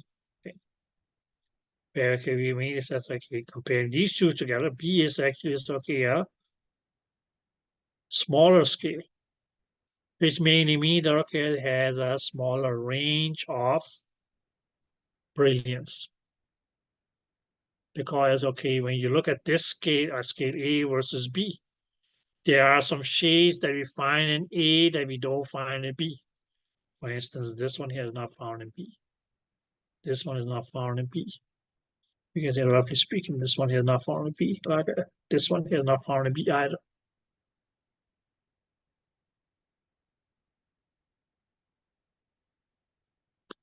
Did that make sense? Okay, so due to yes, okay, the greater the range, that's okay. Now when you compare this to this, this to this, this to this, this to this, this to this, this to this, this to this, this to this, this to this, and this to this. What did you see? That okay, that there is a lesser difference, and that lesser difference is going to be referred to as a lesser contrast.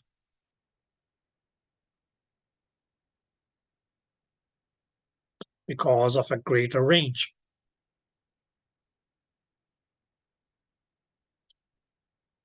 Did that make sense? Whereas, okay, if you go on scale B, it's okay, mainly because of the lesser range of brilliance or the smaller grayscale. Because here we have 11 shades, here we only have 7 shades. You're going to say, okay, here and here, not that much, but all of a sudden, yes, okay, you see, comparing this to this, there's a greater difference. Comparing this to this, there's a great difference. Comparing this to this, there's a great difference. This, and so on.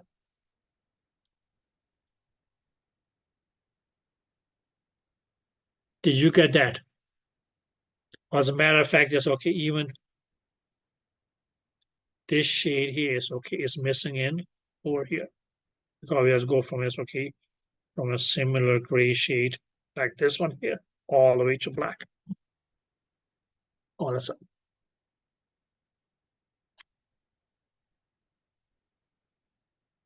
Did that make sense? So what we mainly will say that in this case, yes, okay, and option B, yes, okay, what do we have? There's going to be a greater contrast in the shades as we go from the greater to the, or from the brighter to the darker. Or even if you go from the darker towards the brighter, compared to, yes, okay, what we have up here. Yeah, okay. Whereas if our scale only was made up of this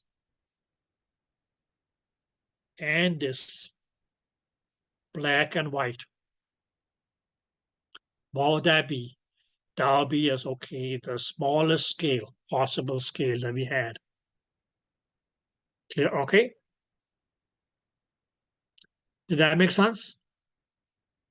And that smallest possible scale is okay, that is going to be as okay, or be later on we'll refer to as mean bistable. Okay, but actually there's okay was no shades of green between. You could have been okay as an upper middle class or a lower middle class or whatsoever. Or economically stable. Okay, either you are rich or you are poor. That's when you have okay as a great contrast. Or you can say it's okay, the greatest possible contrast. Did that make sense? Okay, but please, guys, if you look at the wording of the definition, they may look alike. But the difference is that, okay, as when we talk contrast, it is the range of brilliance. Clear? Okay. Great. Very with me is okay, says okay. The range is going to be as okay, the greater the range, the greater will be the varieties. Okay, and the greater the varieties is okay, lesser will be the contrast. Because what was it that the word contrast meant? Difference. Okay. Now when we say as okay, when we say it's okay, or when we refer to that contrast or difference, we are mainly as okay, referring to the shades on the scale one next to one another. Not comparing this to this on this scale here. But of course, you compare as okay, the white one with this black one here. Right? Of course, it's okay, that would be a great contrast. But that would only had you could only have done so if your scale only had white on one side and black the other side sheet. So the greater your range, well, okay, yes, the greater is going to be your scale, or grayscale as we may call it, and that may call it okay that there will be a lesser contrast.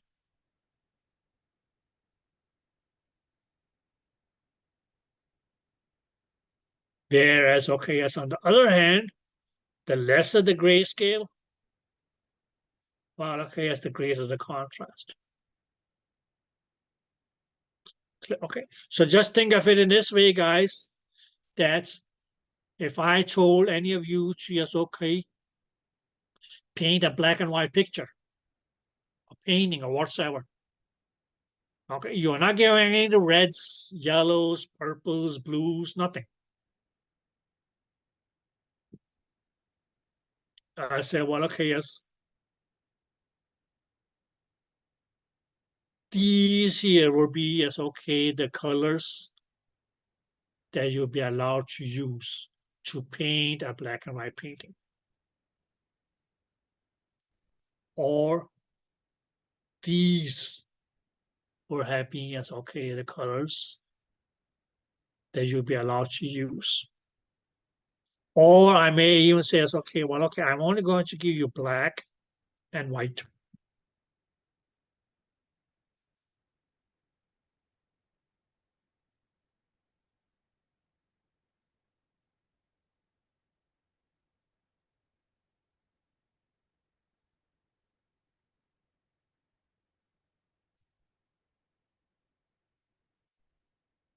Did that make sense?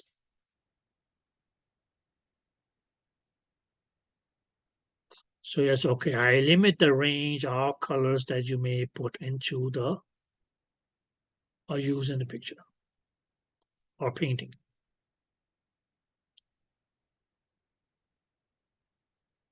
Did you guys get that? So have you guys seen the, well, okay, not the original, but have you guys seen the first picture that was ever taken?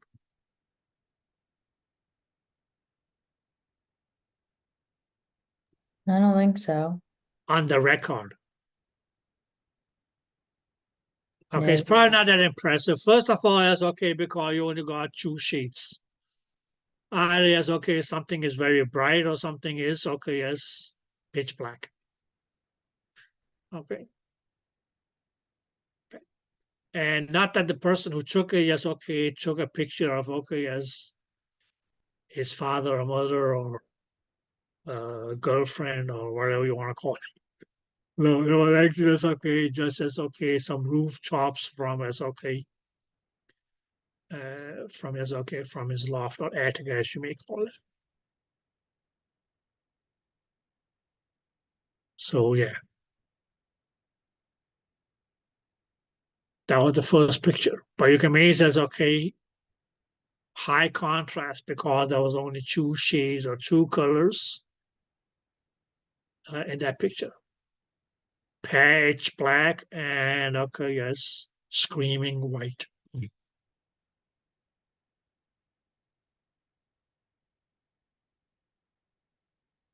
Okay, which would be as okay a great contrast. But the greater your grayscale, the lesser will be the contrast. Okay. A contrast as a definition is just going to be as okay, what is the range of brilliance or brightness in a displayed image?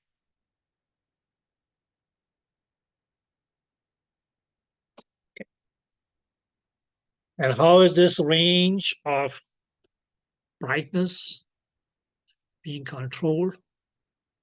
That's by your compression. Something that we will talk in details about in chapter 16. All those okay talks of dynamic range. Any questions, guys?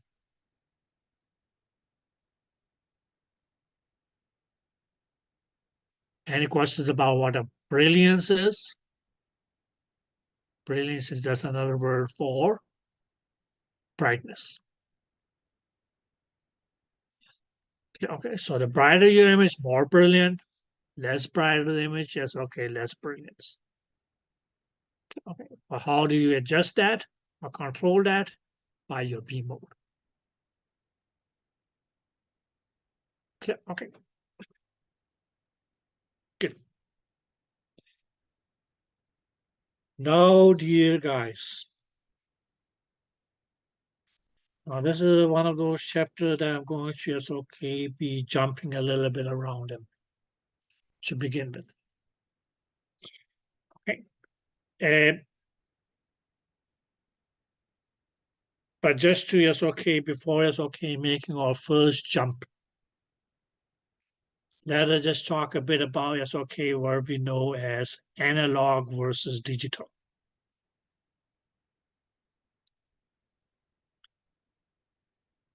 Now, guys, when we compare data, or when we say data, I'm more of an analog.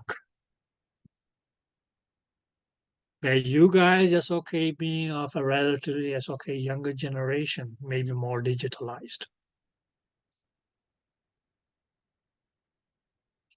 Okay. But strange enough, guys, when we say because they may talk of as digital numbers versus analog numbers. So not to go into a whole lot of details about that, but analog numbers, analog info as you may call it, is going to be limitless number. Okay. Whereas your digital numbers are going to be limited. Analog numbers, maybe where we use in daily life. Clear? Okay. And digital numbers is mainly going to be used in the matrix or computer world.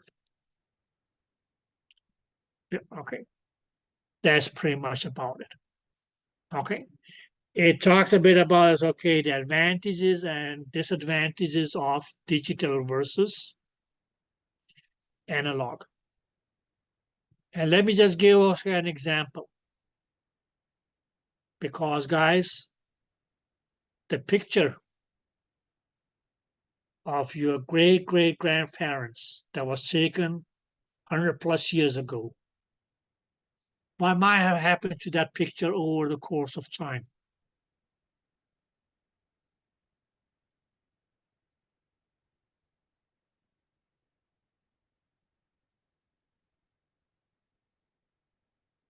Okay, maybe great-great-grandparents was too far. Great-grandparents.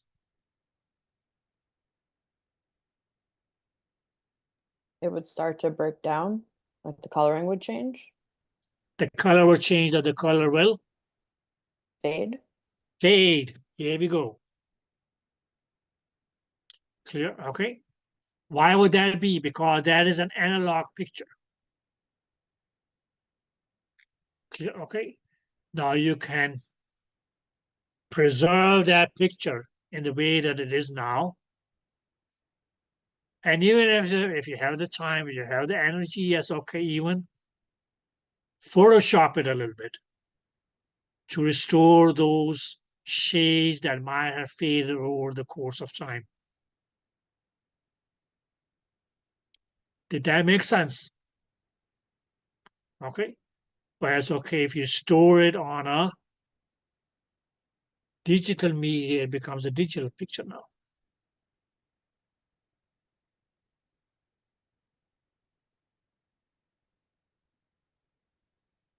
Did you guys get that? And well, that digital image is not going to fade over the course of time unless somebody goes in and starts photoshopping on it, right? Clear? Clear? Okay. So pretty much as what we will be talking about is because all of this is about digital imaging versus analog imaging. Clear? Okay. Now one of the other benefits of digital is that it's more fast processing of data versus an analog. Okay. Now, guys, one thing that we will come back to, because we may still have monitors which are analog. Now, when I say monitor, it means the display. When I say display, I mean the screen. And okay, some systems will also have, that's okay, what we can call it, okay, digital displays. Now, when I say digital display, what will that be? The screen. When I say the screen, what do I mean? The monitor. So yes, okay, the other day, yes, okay, we could look into the, yes, okay, and she changed her background due to that. We could see, okay, somebody had a plasma screen, yes, okay, hanging on the wall. Okay, now that plasma screen, what is that going to be? An example of our digital display or digital monitor.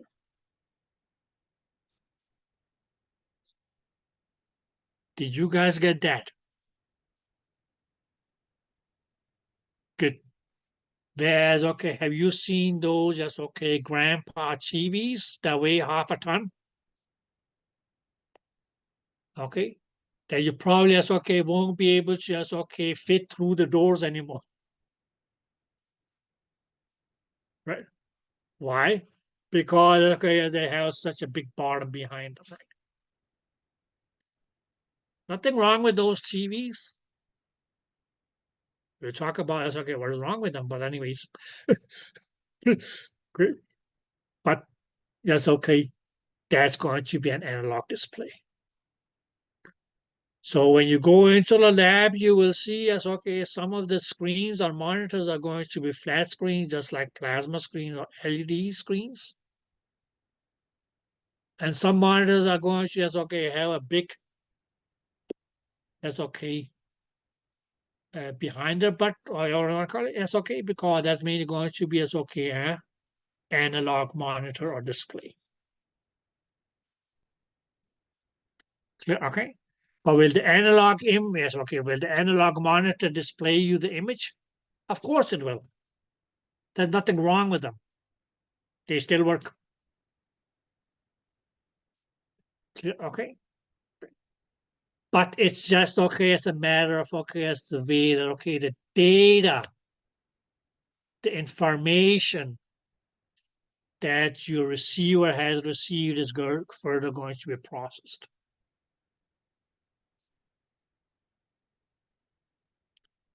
Did you guys get that? Now, guys, that grandpa's TV that we may have, it's analog. You may still be able to, yes, okay, play your video games on it if you have an Atari or something like that. Those old video games. Or you, yes, okay, some of the older, yes, okay, PlayStations. But something that, okay, as a PS5 or something which is digital will not be able to run on those analog systems. Or analog TVs. Or you will not be able to watch your Netflix on it either. And why is that?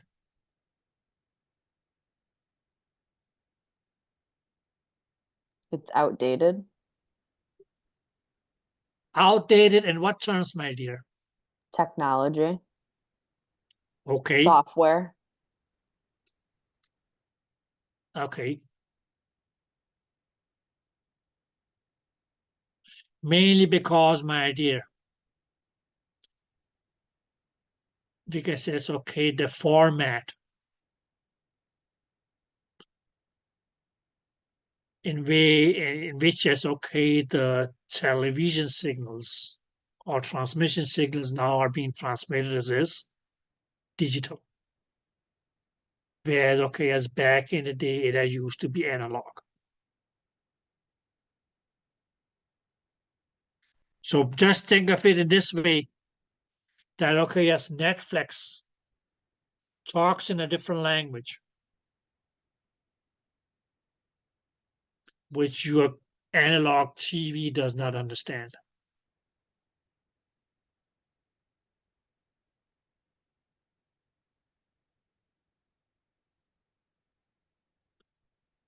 Did that make sense?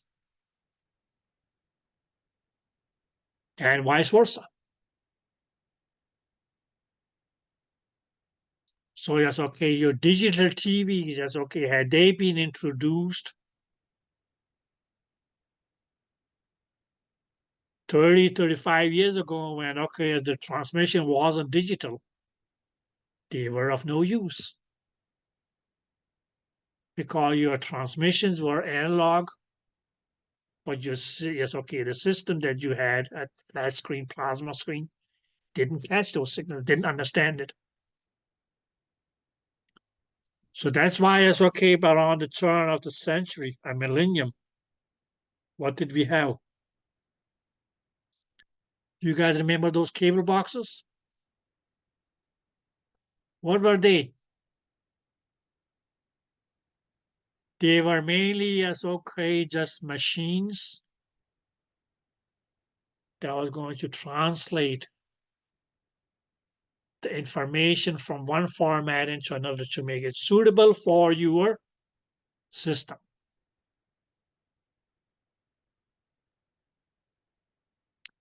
Did that make sense? Just so that, okay, as your TV could understand the signal that was received. And only if it could understand it would it be able to just, okay, process it and, okay, as display the movie, the show, whatever you had turned on.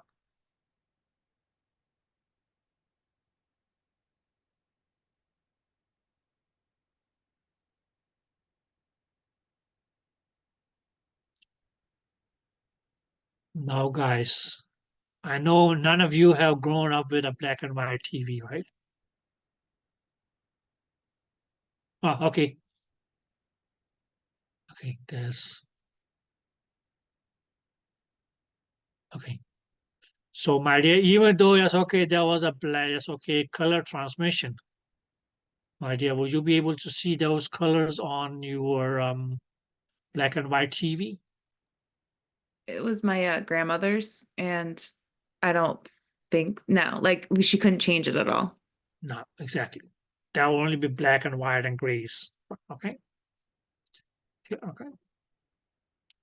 So, but had you had a color TV when the transmission was black and white, well, okay, you will not see colors.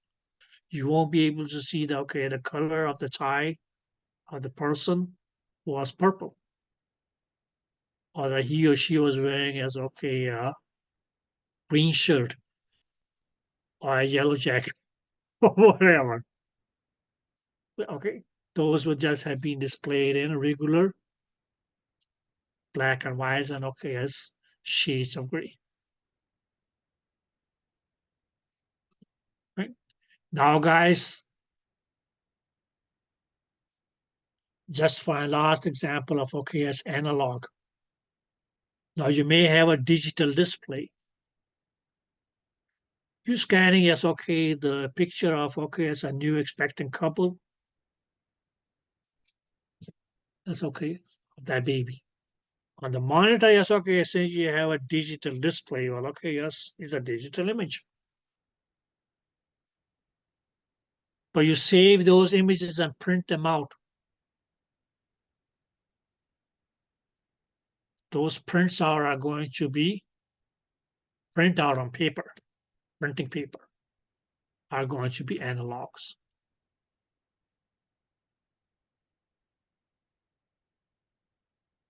Is that clear? And okay, yes, if you look at those scans after 4, 5, 6 years, okay, what will happen to those scans that were printed out? The color fades. The color fades. But okay, if those images were saved on a computer disk, USB, or digitally is okay transferred to your email. That was digital. Okay, now I'm going to be okay a digital format of display. Or we can say it's okay storage.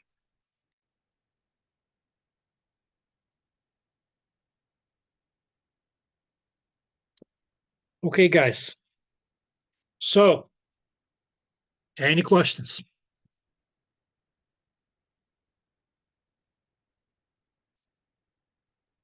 Ah.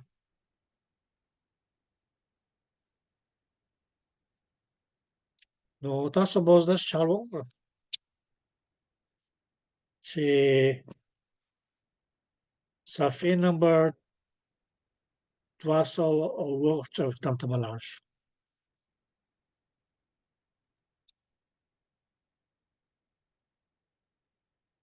Did you guys have any idea of what I just said? No. Why?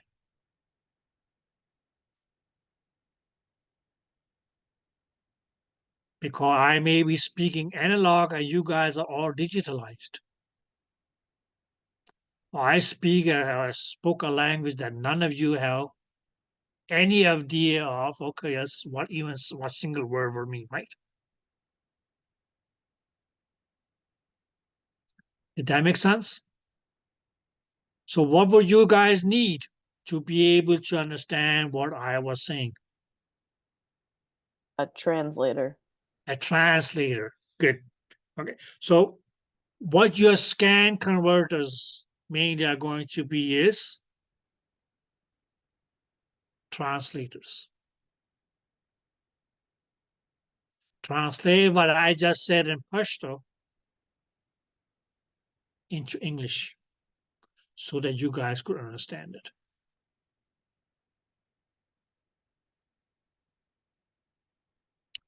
Did that make sense? Okay. So what I just told you guys in Pashto, well, okay, let me just translate that into English. And that is, I would like you guys to go to page 247 in your book.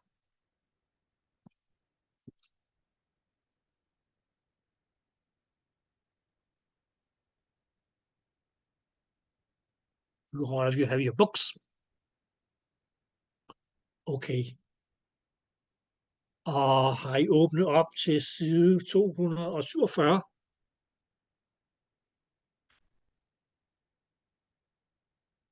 Again, like, okay, what are you doing, Mike? Situation.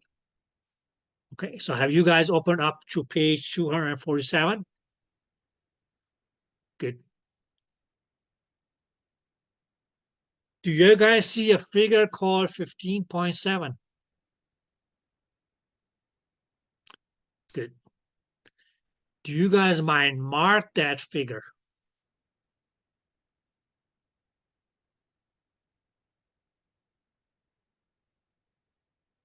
With a tick or a star or whatsoever. Okay. Good.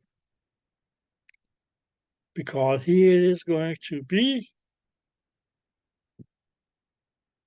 what we may be sticking with for the rest of the day.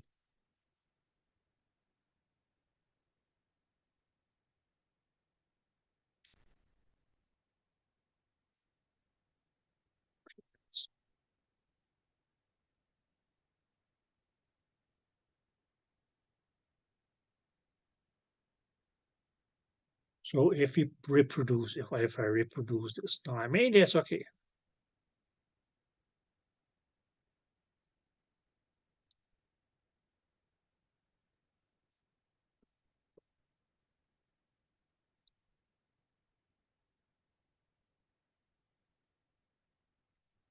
So it's okay, we can say this one here, that's the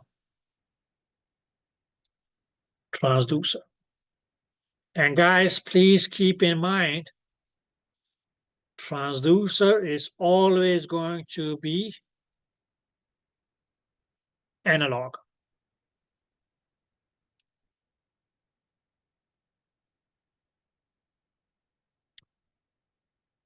Okay? It doesn't really matter whether we say is okay, sorry.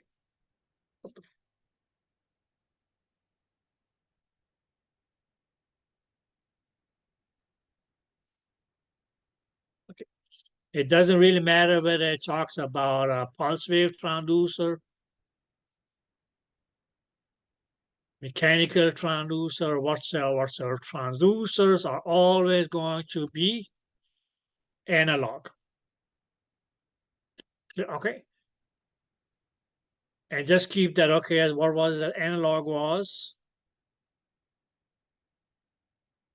limitless. That's going to become handy in the next chapter. Did you guys get that?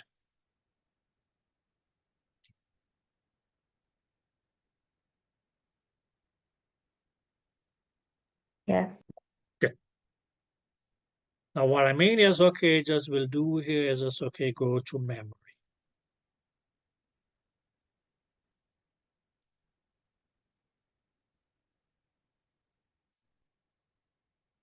And memory, that is always going to be digital.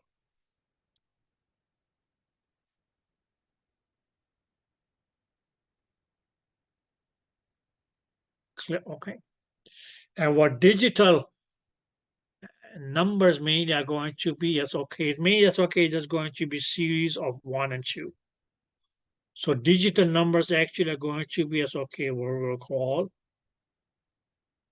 binary. Okay.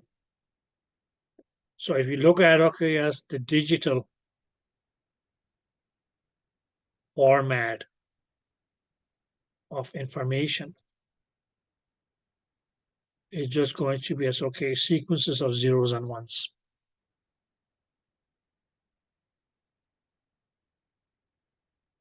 Or we can actually say, okay, that this is going to be as, okay, digital language, whereas, okay, analog is going to be as, okay, an analog language. So information that, okay, yes, was transmitted by the transducer. Now, please keep in mind here, as, okay, what we had here, as, okay, was the receiver. But we already talked about, as, okay, what the receiver does. We already, okay, talked about that in the previous chapter. But please keep in mind, guys, that, okay, yes, your receiver is going to come here. In between, yes, okay, what is going to be, yes, okay, or become, yes, okay, a scan converter. Okay, but where we say is, okay, that this scan converter means is, okay, because it receives analog. And what I said earlier was that, okay, as the whole job of a scan converter was mean is, okay, to translate information from one language into another language, or from one format into another format. So this first here is, okay, mean is, okay, receives info in one language, has to convert it into the other language. Or it's going to receive in analog, and it's going to speak out digital. So that's going to be as, okay, an analog to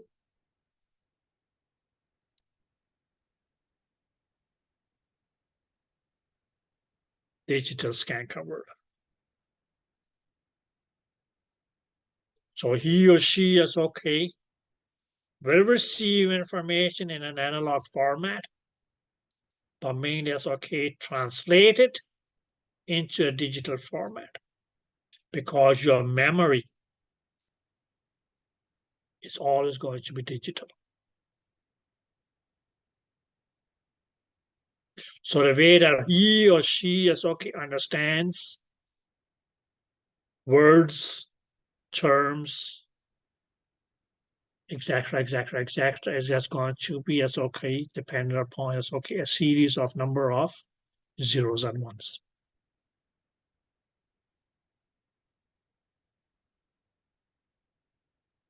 So just as okay as I earlier talked to you guys in respectively, first Pashto, second time, yes, okay, that was Danish. Okay, but neither of you speak any of those languages. So you had needed to, yes, okay, have a translator. Likewise, had it not been for that scan converter, somewhere, yes, okay, in our system, in our ultrasound system, that will be able to convert or translate that analog information that the system received from the transducer into a digital form. Well, okay, the memory would have not no idea of what the transducer wanted to convey as an information.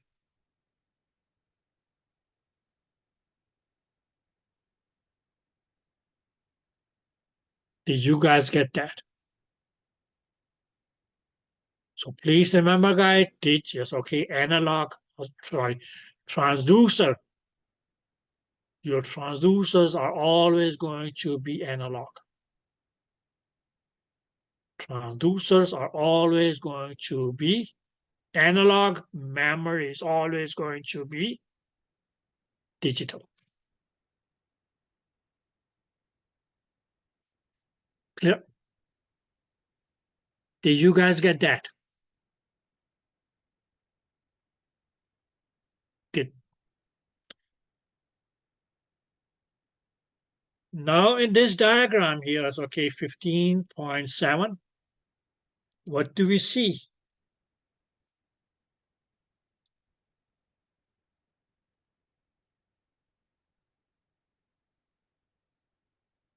The display.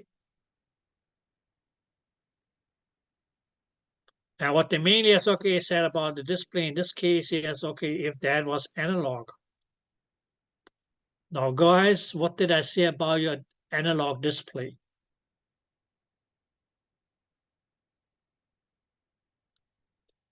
Those were those grandpa's times television sets, right?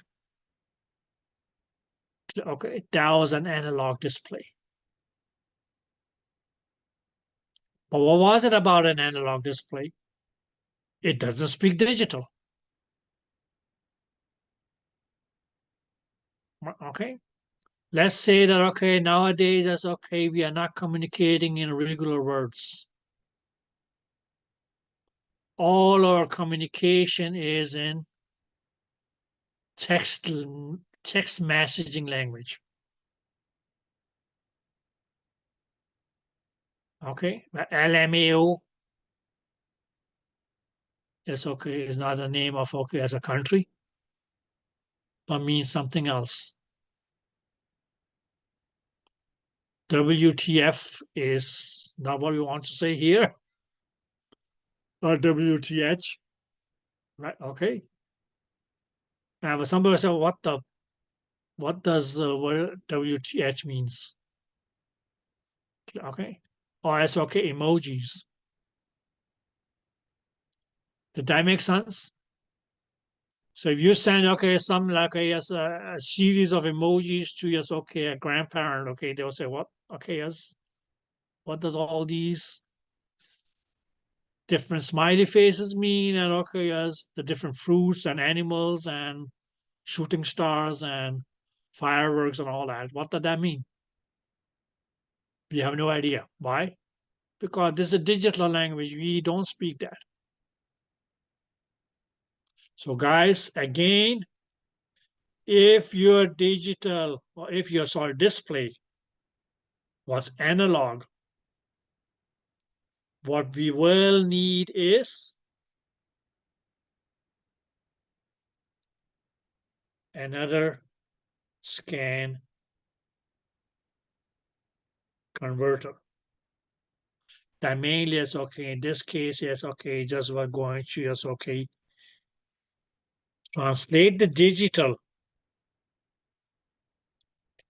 signals are converted into yes, okay, an analog format.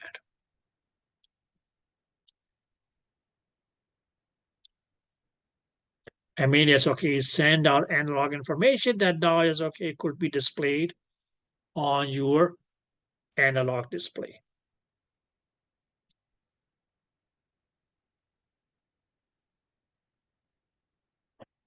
Did you guys get that?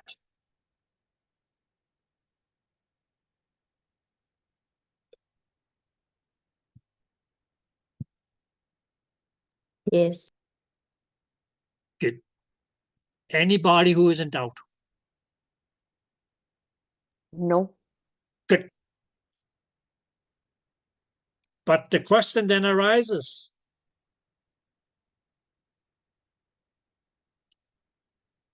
what if our display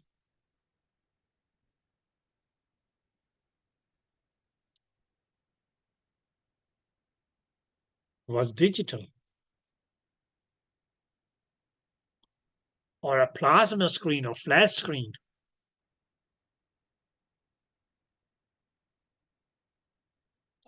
Well, okay, guys, in that case,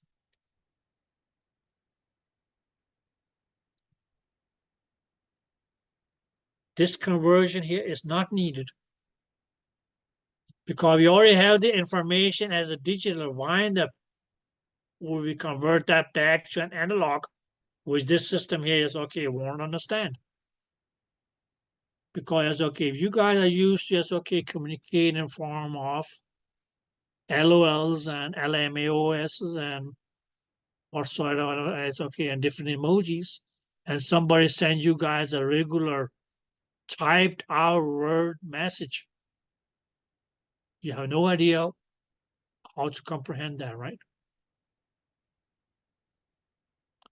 Because you don't speak regular as okay written language anymore. You just understand emojis.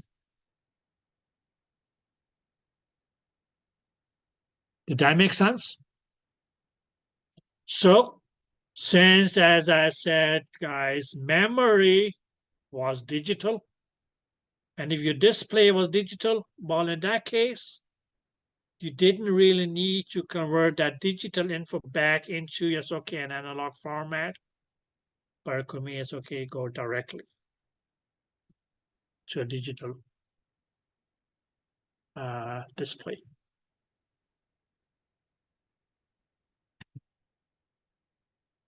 Did you guys get that? Yeah. Good. Why? Because this has okay, speaks in emojis, LOLs, etc., etc., etc. So that's okay. They speak the same language. So you don't really need a translator in between them, right?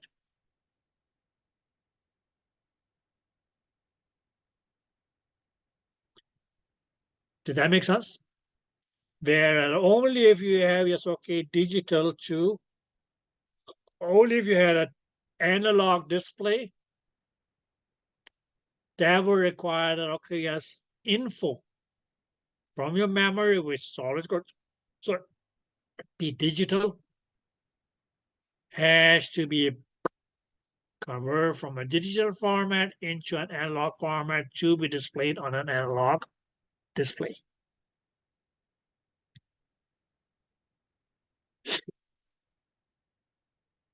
Did you guys get that?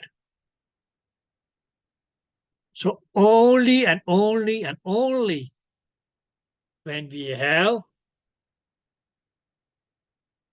an analog display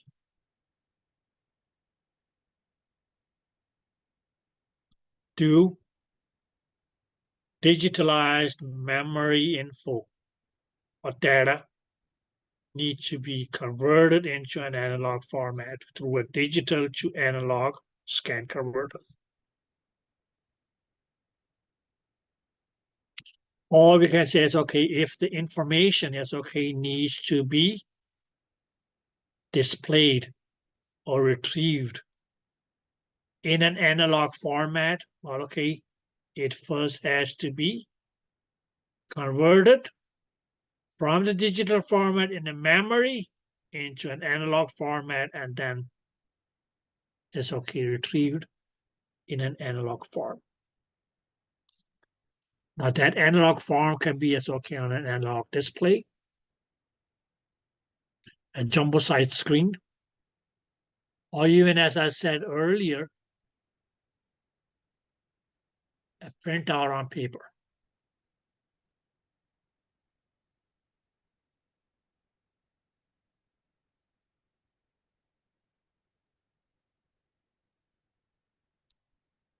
That makes sense.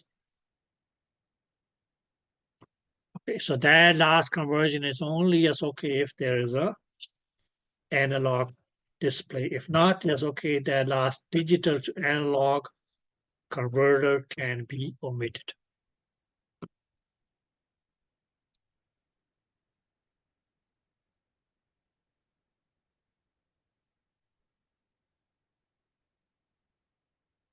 Any questions?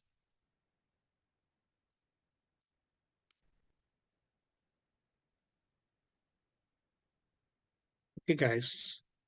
And you mark this picture? Okay. Okay. So please keep in mind, okay, it doesn't really matter what kind of monitor you have. Transducers will always be analog. Okay, and here is okay, just think of analog as okay being limitless. That will help you in the next chapter. Okay, we can mainly say as okay that our receiver that we talked about in chapter 14 is between transducer and the first scan converter.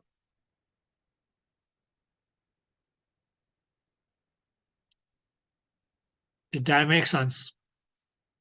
That again will help you in the next chapter.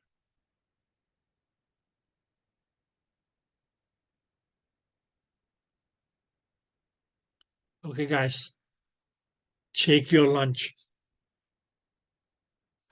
And when we come back, we may look at this diagram here, and it's okay, mainly it's okay, talk a little bit about it's okay, what we call pre-processing and post-processing, just to begin with. Okay? Have fun. Or should we say I see you guys at 1:10-ish? Okay, have fun today.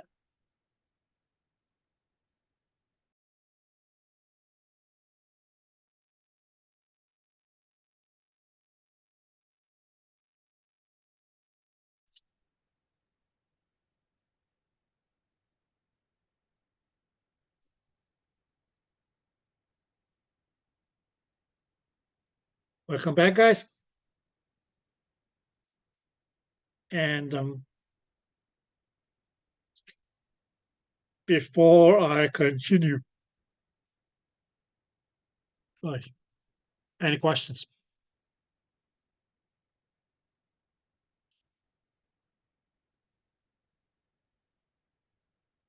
Any data that needs to be converted?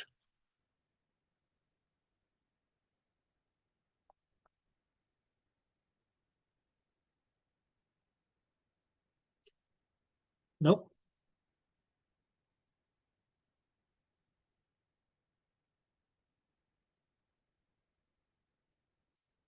Okay, guys. Okay. Now, please just keep this picture here in mind, okay?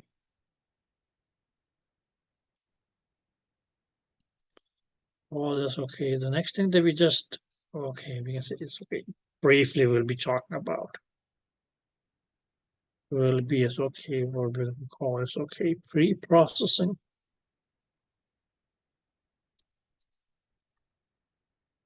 Versus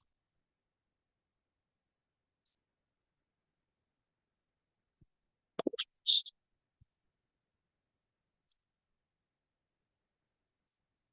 Now just so we have something to refer to. We can say it's okay. If this here is okay was the transducer.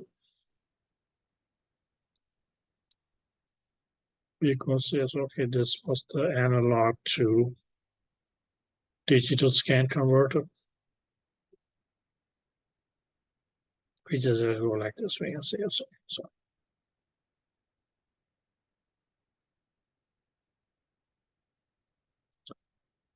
So if this here is okay was memory. And now all dependent upon is okay whether we had if you for instance say we had a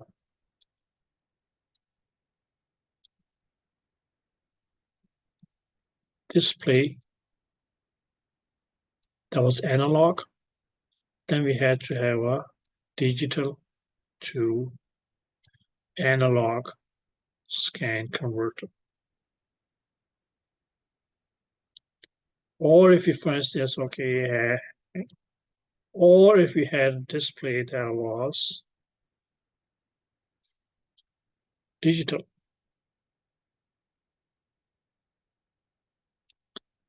then we don't need, okay, as a digital to analog scan converter.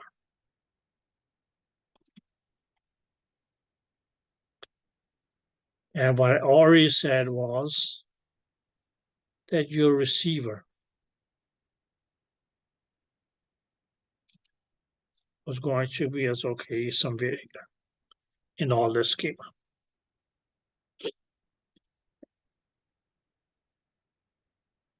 Now, guys, there are going to be as okay, mainly as okay, two types of data processing data.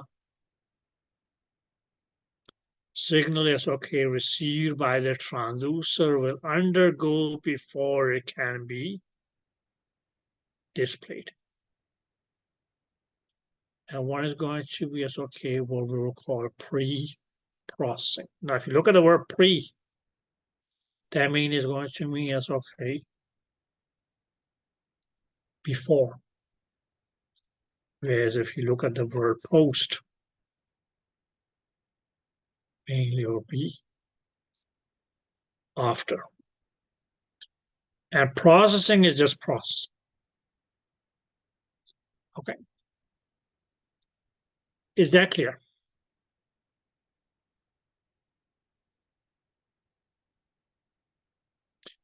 Yes. Yes, guys. Yes. Now the question does arise, before what does pre-processing occur? And after what does post-processing occur? Now we can mainly say that, okay, as pre-processing, well, okay, we can say it's okay, it will be the processing before data has been stored in the memory.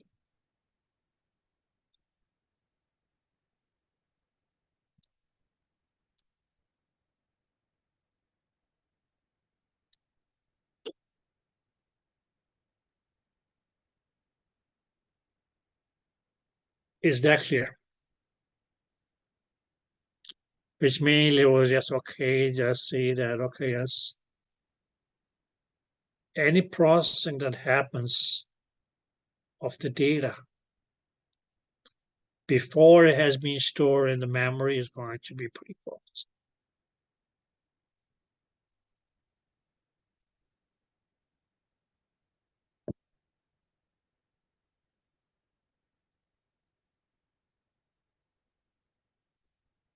Did you guys get that? Yeah. Whereas we can mean is okay, this says okay, what will be post-processing? Well, okay, that's going to be the processing after data has been stored in memory.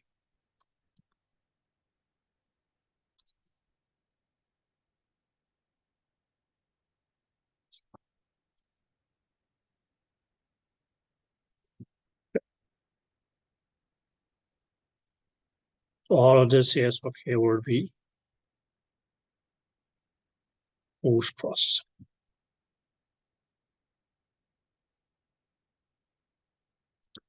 Now, one or two things to remember, guys, in regarding as okay, pre and post-processing, is that pre-processing is okay, that is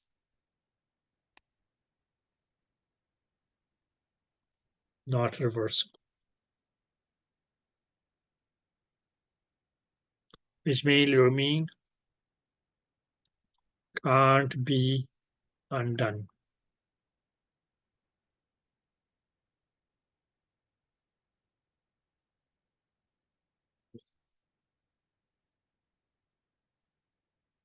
Is that clear? Maybe not now, but okay, yes. Later on, when we talk about this, okay, different things of this is okay. You can understand. Whereas post-processing, well, okay, yes. Going to be, oh, sorry, is going to be reversible. And what does it mean to be reversible? That it can be undone.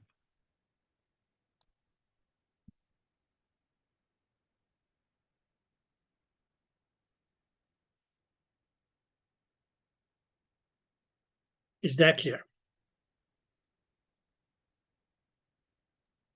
Yes. I can hardly hear you guys. Okay. Okay.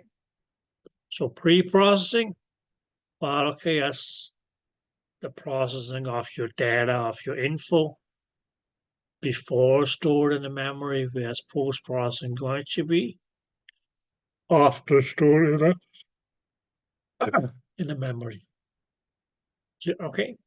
Pre-processing, well, okay, is not reversible.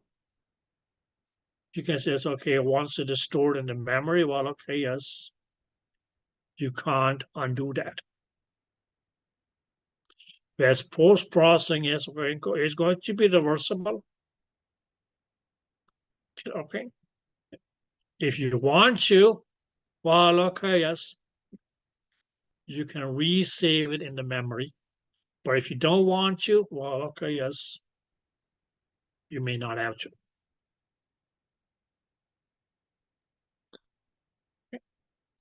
Now, guys, there's a longer or shorter list of events. Okay. Or we can say it's okay, processes that are going to be respectively as okay, pre-processing or post-processing.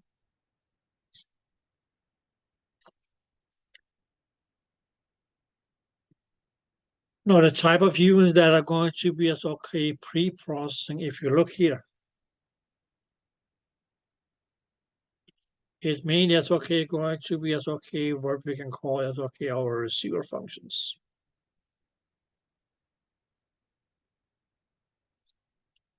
Okay, now the one that I mentioned is okay, is your time gain compensation. It's okay. Log compression, of which is mean that's okay, just your compression. Okay. There's one that is going to be as okay that we call wide magnification. Okay. Now we mean is okay, we'll talk about that fellow tomorrow. Yeah, okay. Then what do we have next is persistence.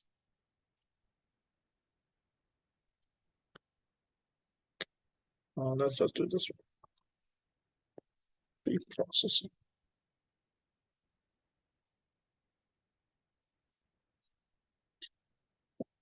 I mean, yes, okay, your receiver functions. Like compression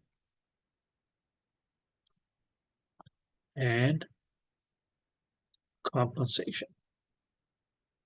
Okay, although that's okay, it hasn't, that's okay, mentioned amplification, but it's okay, we can still do that.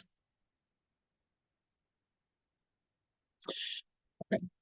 There's a fellow that we will talk about, most likely it's okay tomorrow, but he or she is going to be as okay what we will call ride magnification. So ride magnification is an example of pre-processing.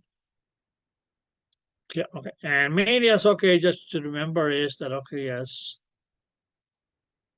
that is not going to be reversible.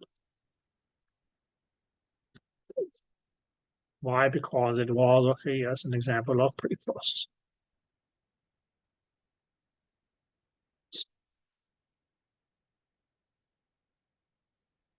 Yeah, okay. Likewise, guys, okay, if you look in this list here, it's okay, there are some other terms. There's something that they call persistence. Now, what the persistence is going to be, well, okay, yes, okay, a type of thing that, again, yes, okay, will be brought up later on in this chapter here. And we actually, yes, okay, we'll call that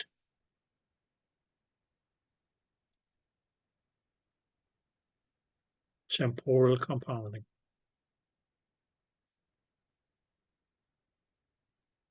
So temporal compounding, also referred to as persistence, is going to be an example of pre-processing. Okay, and what do we mean by pre-processing? Is okay, any processing of data before it was stored in the memory. So we're going to be talking about this fellow here as well. Now, since we have okay as a temporal compounding, there's another thing that is going to be called spatial compounding.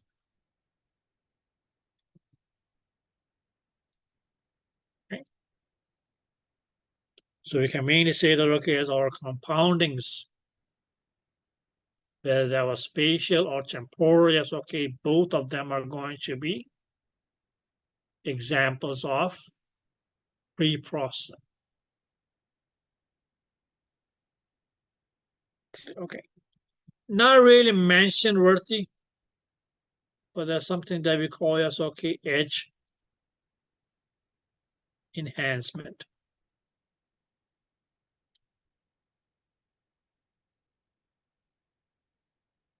Okay, although yes, okay, later on yes, okay, mentioned in the chapter, but not really yes, okay, something that we will be talking about. It's written there. Okay, good. Hakuna Matata. An important fellow, which is yes, okay, an example of pre-processing is going to be yes, okay, what we call yes, okay, fill-in interpolation.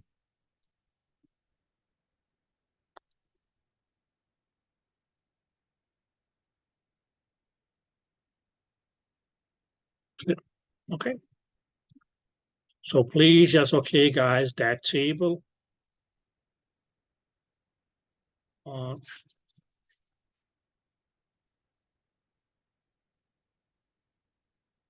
it's okay, page 245. Of examples of pre-processing versus post-processes.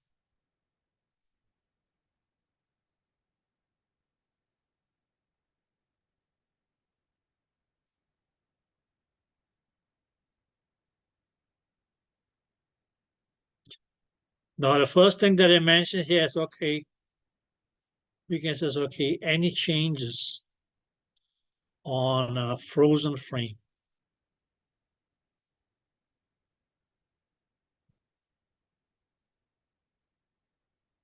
Okay. Okay, guys. So the actually is okay is a press button that says freeze.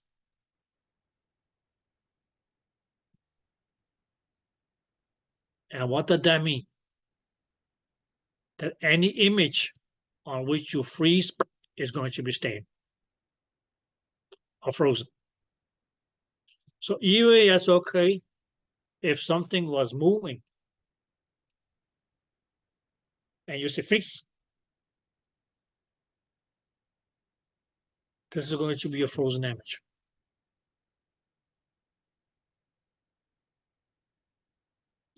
Have you ever played that game on parties where they play music and people just okay just do their crazy dance moves? And all I said is okay, somebody stop the thing, okay, playing the music, and you being okay, whatever awkward position you were, and stay still as long as the music hasn't been turned off. The first person to move is out. Okay, so just a little bit more is okay, exerting game compares okay, similar to a musical chair.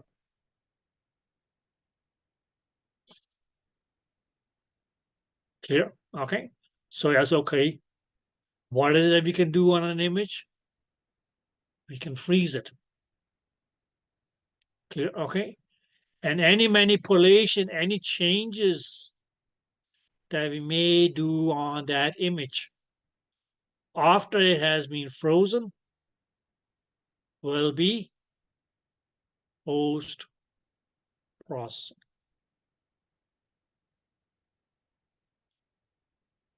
Is that clear? Okay. Now there's something that they call as okay, black and white inversion. Let us just put this, okay, what is this black and white inversion here? Let's say that we had a scan. Let's say that we had a scan. And okay, on a scan, something more had been, yes, okay, we can say, okay, had been black. And we can say, okay, all this, yes, okay, what had been white. This is our scan. Now, when we actually say, okay, do what we can call black and white inversion, that very same scan is just going to be opposite. Where you mainly will say, okay, whatever was black now will appear white.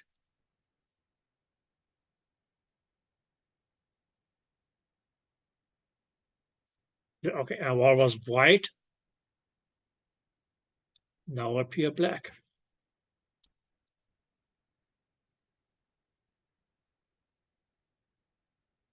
Now, some of you may say, okay, what is the point of this?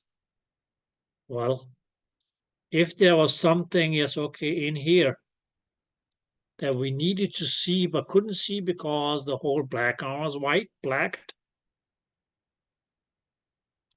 it may become more evident.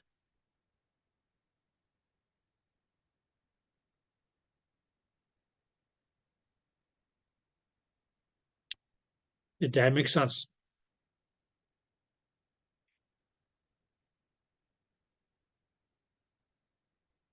Yes. Yeah, okay. This mechanism here, yes, okay, is also going to, yes, okay, or similar as okay is going to be that okay, as we had a black and white image, but that black and white image, whatever it was, now yes, okay, may get filled with colors or different kind of filters.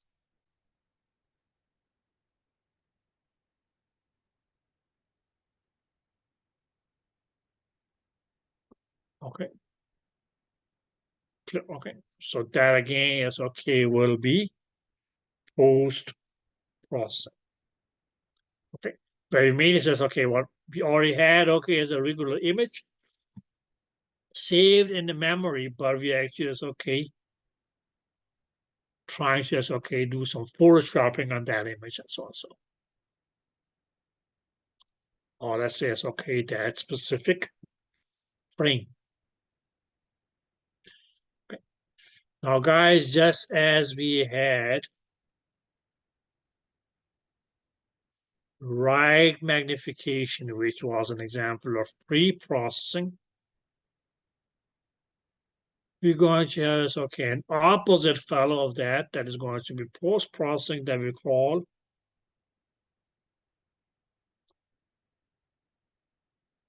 read magnification. Now, please keep in mind, guys, read magnification is going to be an example of post-processing. And just like post-processing is okay, was reversible. So is this going to be as okay, reversible? Okay. So for read magnification and write magnification, just choose, yes, okay, separate examples of respectively post and pre-processing.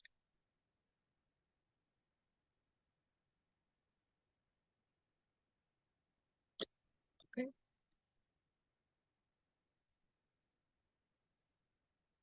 Now, last is going to be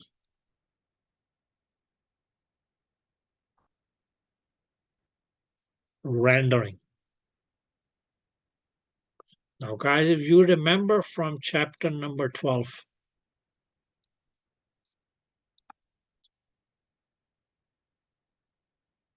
if you guys remember from chapter number 12, when we talked about 3D imaging.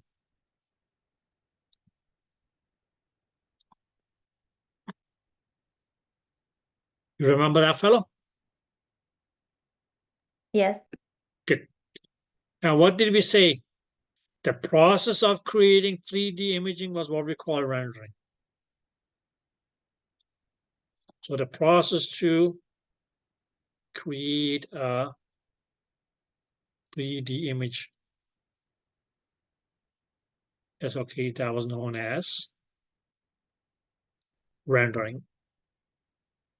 And even, yes, okay, at that point it said that, okay, as rendering was an example of post-processing. I told you guys back then about, okay, at this point, it's okay, just don't go into, it's okay, the details about that. Okay, but how was it that, okay, as rendering, which was the process of, okay, as creating a three-dimensional image, was post-processing, because, okay, what it mainly needed to do was to use as, okay, 2D images to create the third dimension, or to render it.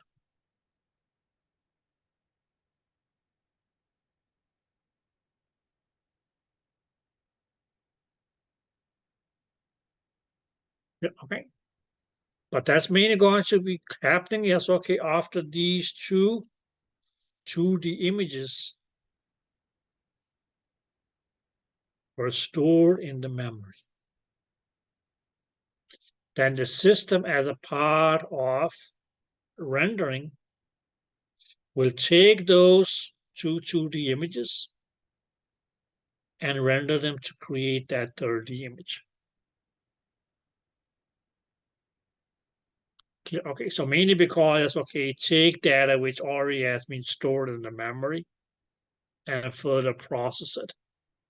That's why it's okay. Rendering is an example of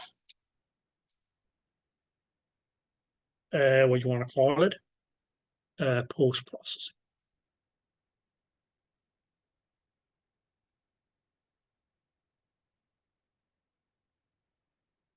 Did you guys get that? Yeah. Okay. Now, read versus write magnification. Oh, sorry, write versus read magnification. Clear? Okay. Now, read magnification. Oh, sorry, write magnification. Will most likely, as okay, always be done on a frozen image. Oh, sorry, on an unfrozen image. Okay, whereas read magnification is always going to be done on a frozen image. So unless and until just okay, an image hasn't been frozen, whatever magnification you are doing is going to be write magnification. Okay. So magnification done on an unfrozen image, an image that is not frozen, will be write magnification, sorry, write magnification. Write as writing down. Magnification. Okay. Whereas magnification done on a frozen image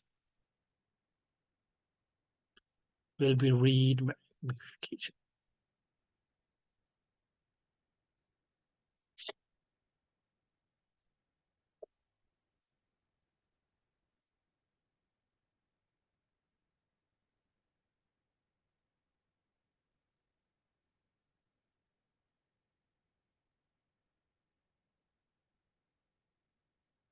Did that make sense? Okay. Now, guys, let me see. Do I have a picture of the keyboard?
Okay, guys.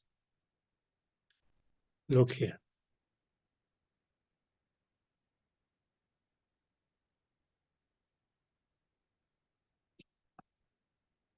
Did you guys see this picture here? Yep. Okay. So that is pretty much okay what we can say is okay, some of our console, that's okay, the console may look like. Okay. You have your B mode, you have your M mode, you have your continuous color flow and pulse wave Dopplers. Okay, that's your mouse, that's the right button, that's the left button. Okay. Here we have, okay, your depth. These is, okay, that's your TGC or compensation. And if you see down here, there's a button that says freeze. Did that make sense? Yep. Good.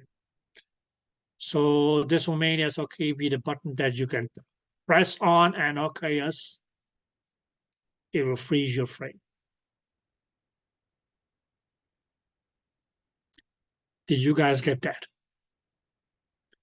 Yes. So once you, for instance, okay, have a frame frozen, that's okay. You can say any of the processing that you may be doing, or that's okay. You can say editing or photoshopping, if that's what you want to call it, is going to be post-processing. Yeah, okay. So any changes, okay, done after frozen, after freezing the frame. Yeah, okay. And an example of, okay, as processing is, okay, done on the frozen frame would also be read magnification.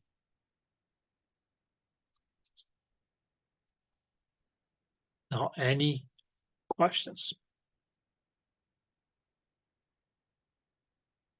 No. No. Okay, guys. So,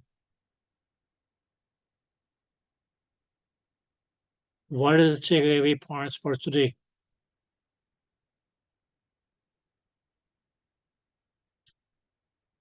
Please know what your scan converters are. Okay, what is digital? What is analog? Clear. Okay. One of the major advantages of digital and advantages of analog. Most likely, analog nowadays is okay. We look at it because we got something that is better, which is digital. Yes, okay. Analog has mainly disadvantages. Okay. Okay. And what else can we say? Good. As far as your transducers is or are concerned, it doesn't matter whether you say mechanical transducer, this transducer, that transducer, they are all going to be analog. Okay, you will see why in chapter 16. So for now, just remember this much. And what do we mean by analog numbers or analog data? Limitless. Clear? Okay. As far as your memory was concerned, is always going to be digital. Yeah, it's always going to be digital.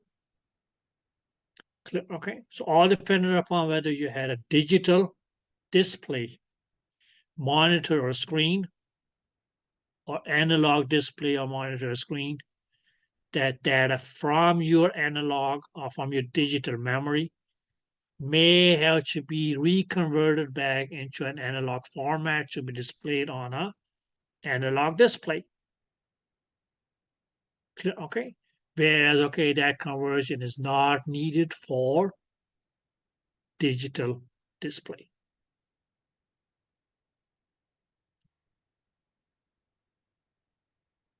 Did you guys get that? Okay. Now, pre-processing mainly is was processing of the data before stored in the memory.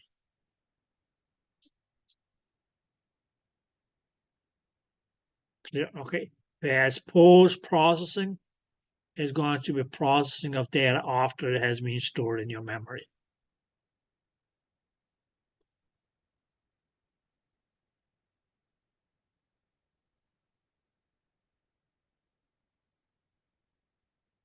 So you can say, okay, pre-processing is okay, what just happened before you realized that something happened. Post-processing is okay, as afterthoughts.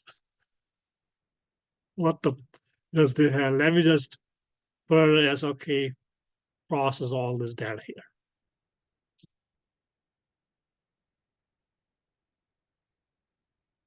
Clear? Okay. You can't really reverse what is happening right in front of you.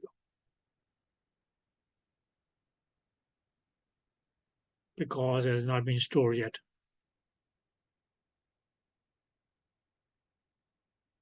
Right?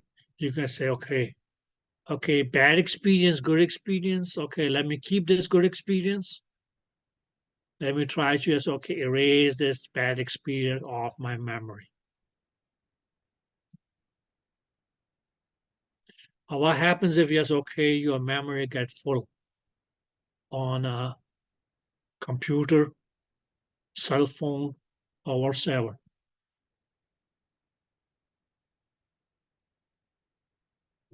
What do you tend to do?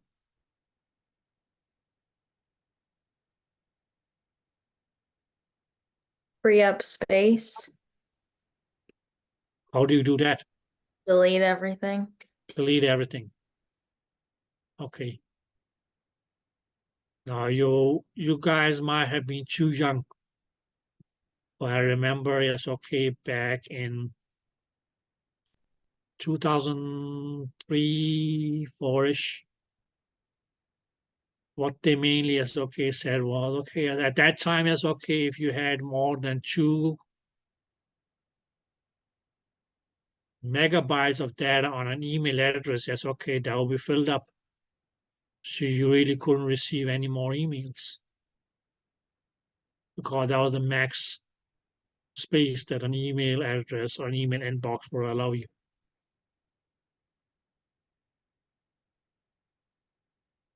Then they came and said, okay, what we upgrade, so now it's pretty much okay, limitless. Okay, so you can have, okay, 356 million unread emails in your email just inbox or spam. It won't matter. Okay, you will still receive more emails where most of them, yes, okay, still will be spam.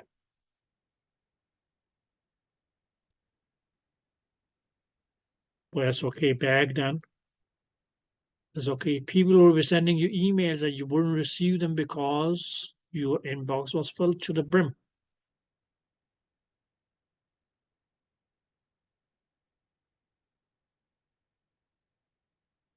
Just like, okay, your answer machine or voicemail or what they call it on your phone.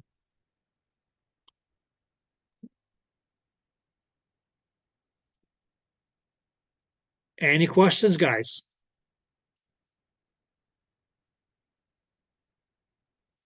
Yeah, okay. So looking at the diagram, we can mainly say, okay, analog to digital conversion is pre-processing, where, okay, as if digital to analog conversion is okay, will be post-processing. Even if you don't have, yes, okay, an analog display, you will still have post-processing because there's still going to be, yes, okay, processes that can be performed on data retrieved from your memory. Okay, so yes, okay, to look at these things here in further details, yes, okay, just think of, okay, as how do you process or how do you handle data on files on your computer? And how is it that you may, as okay, create a new file on a computer? Think about those things or things for today. And yes, okay, pre-processing and post-processing may make much more sense then. Yep, okay. And then we can just, chalk off the sick example that I may come up with tomorrow as pre-processing and post-processing. Any questions? So we'll be creating a new file that will be pre-processed, right?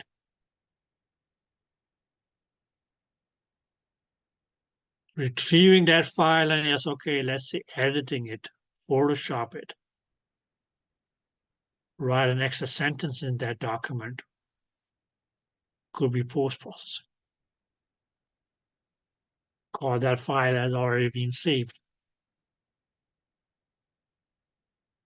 I was already saved in your memory. You just reopened it or retrieved it. So that will also tell you, yes, the difference between read and write magnification, which we will, elaborate on tomorrow. Okay, guys, any questions?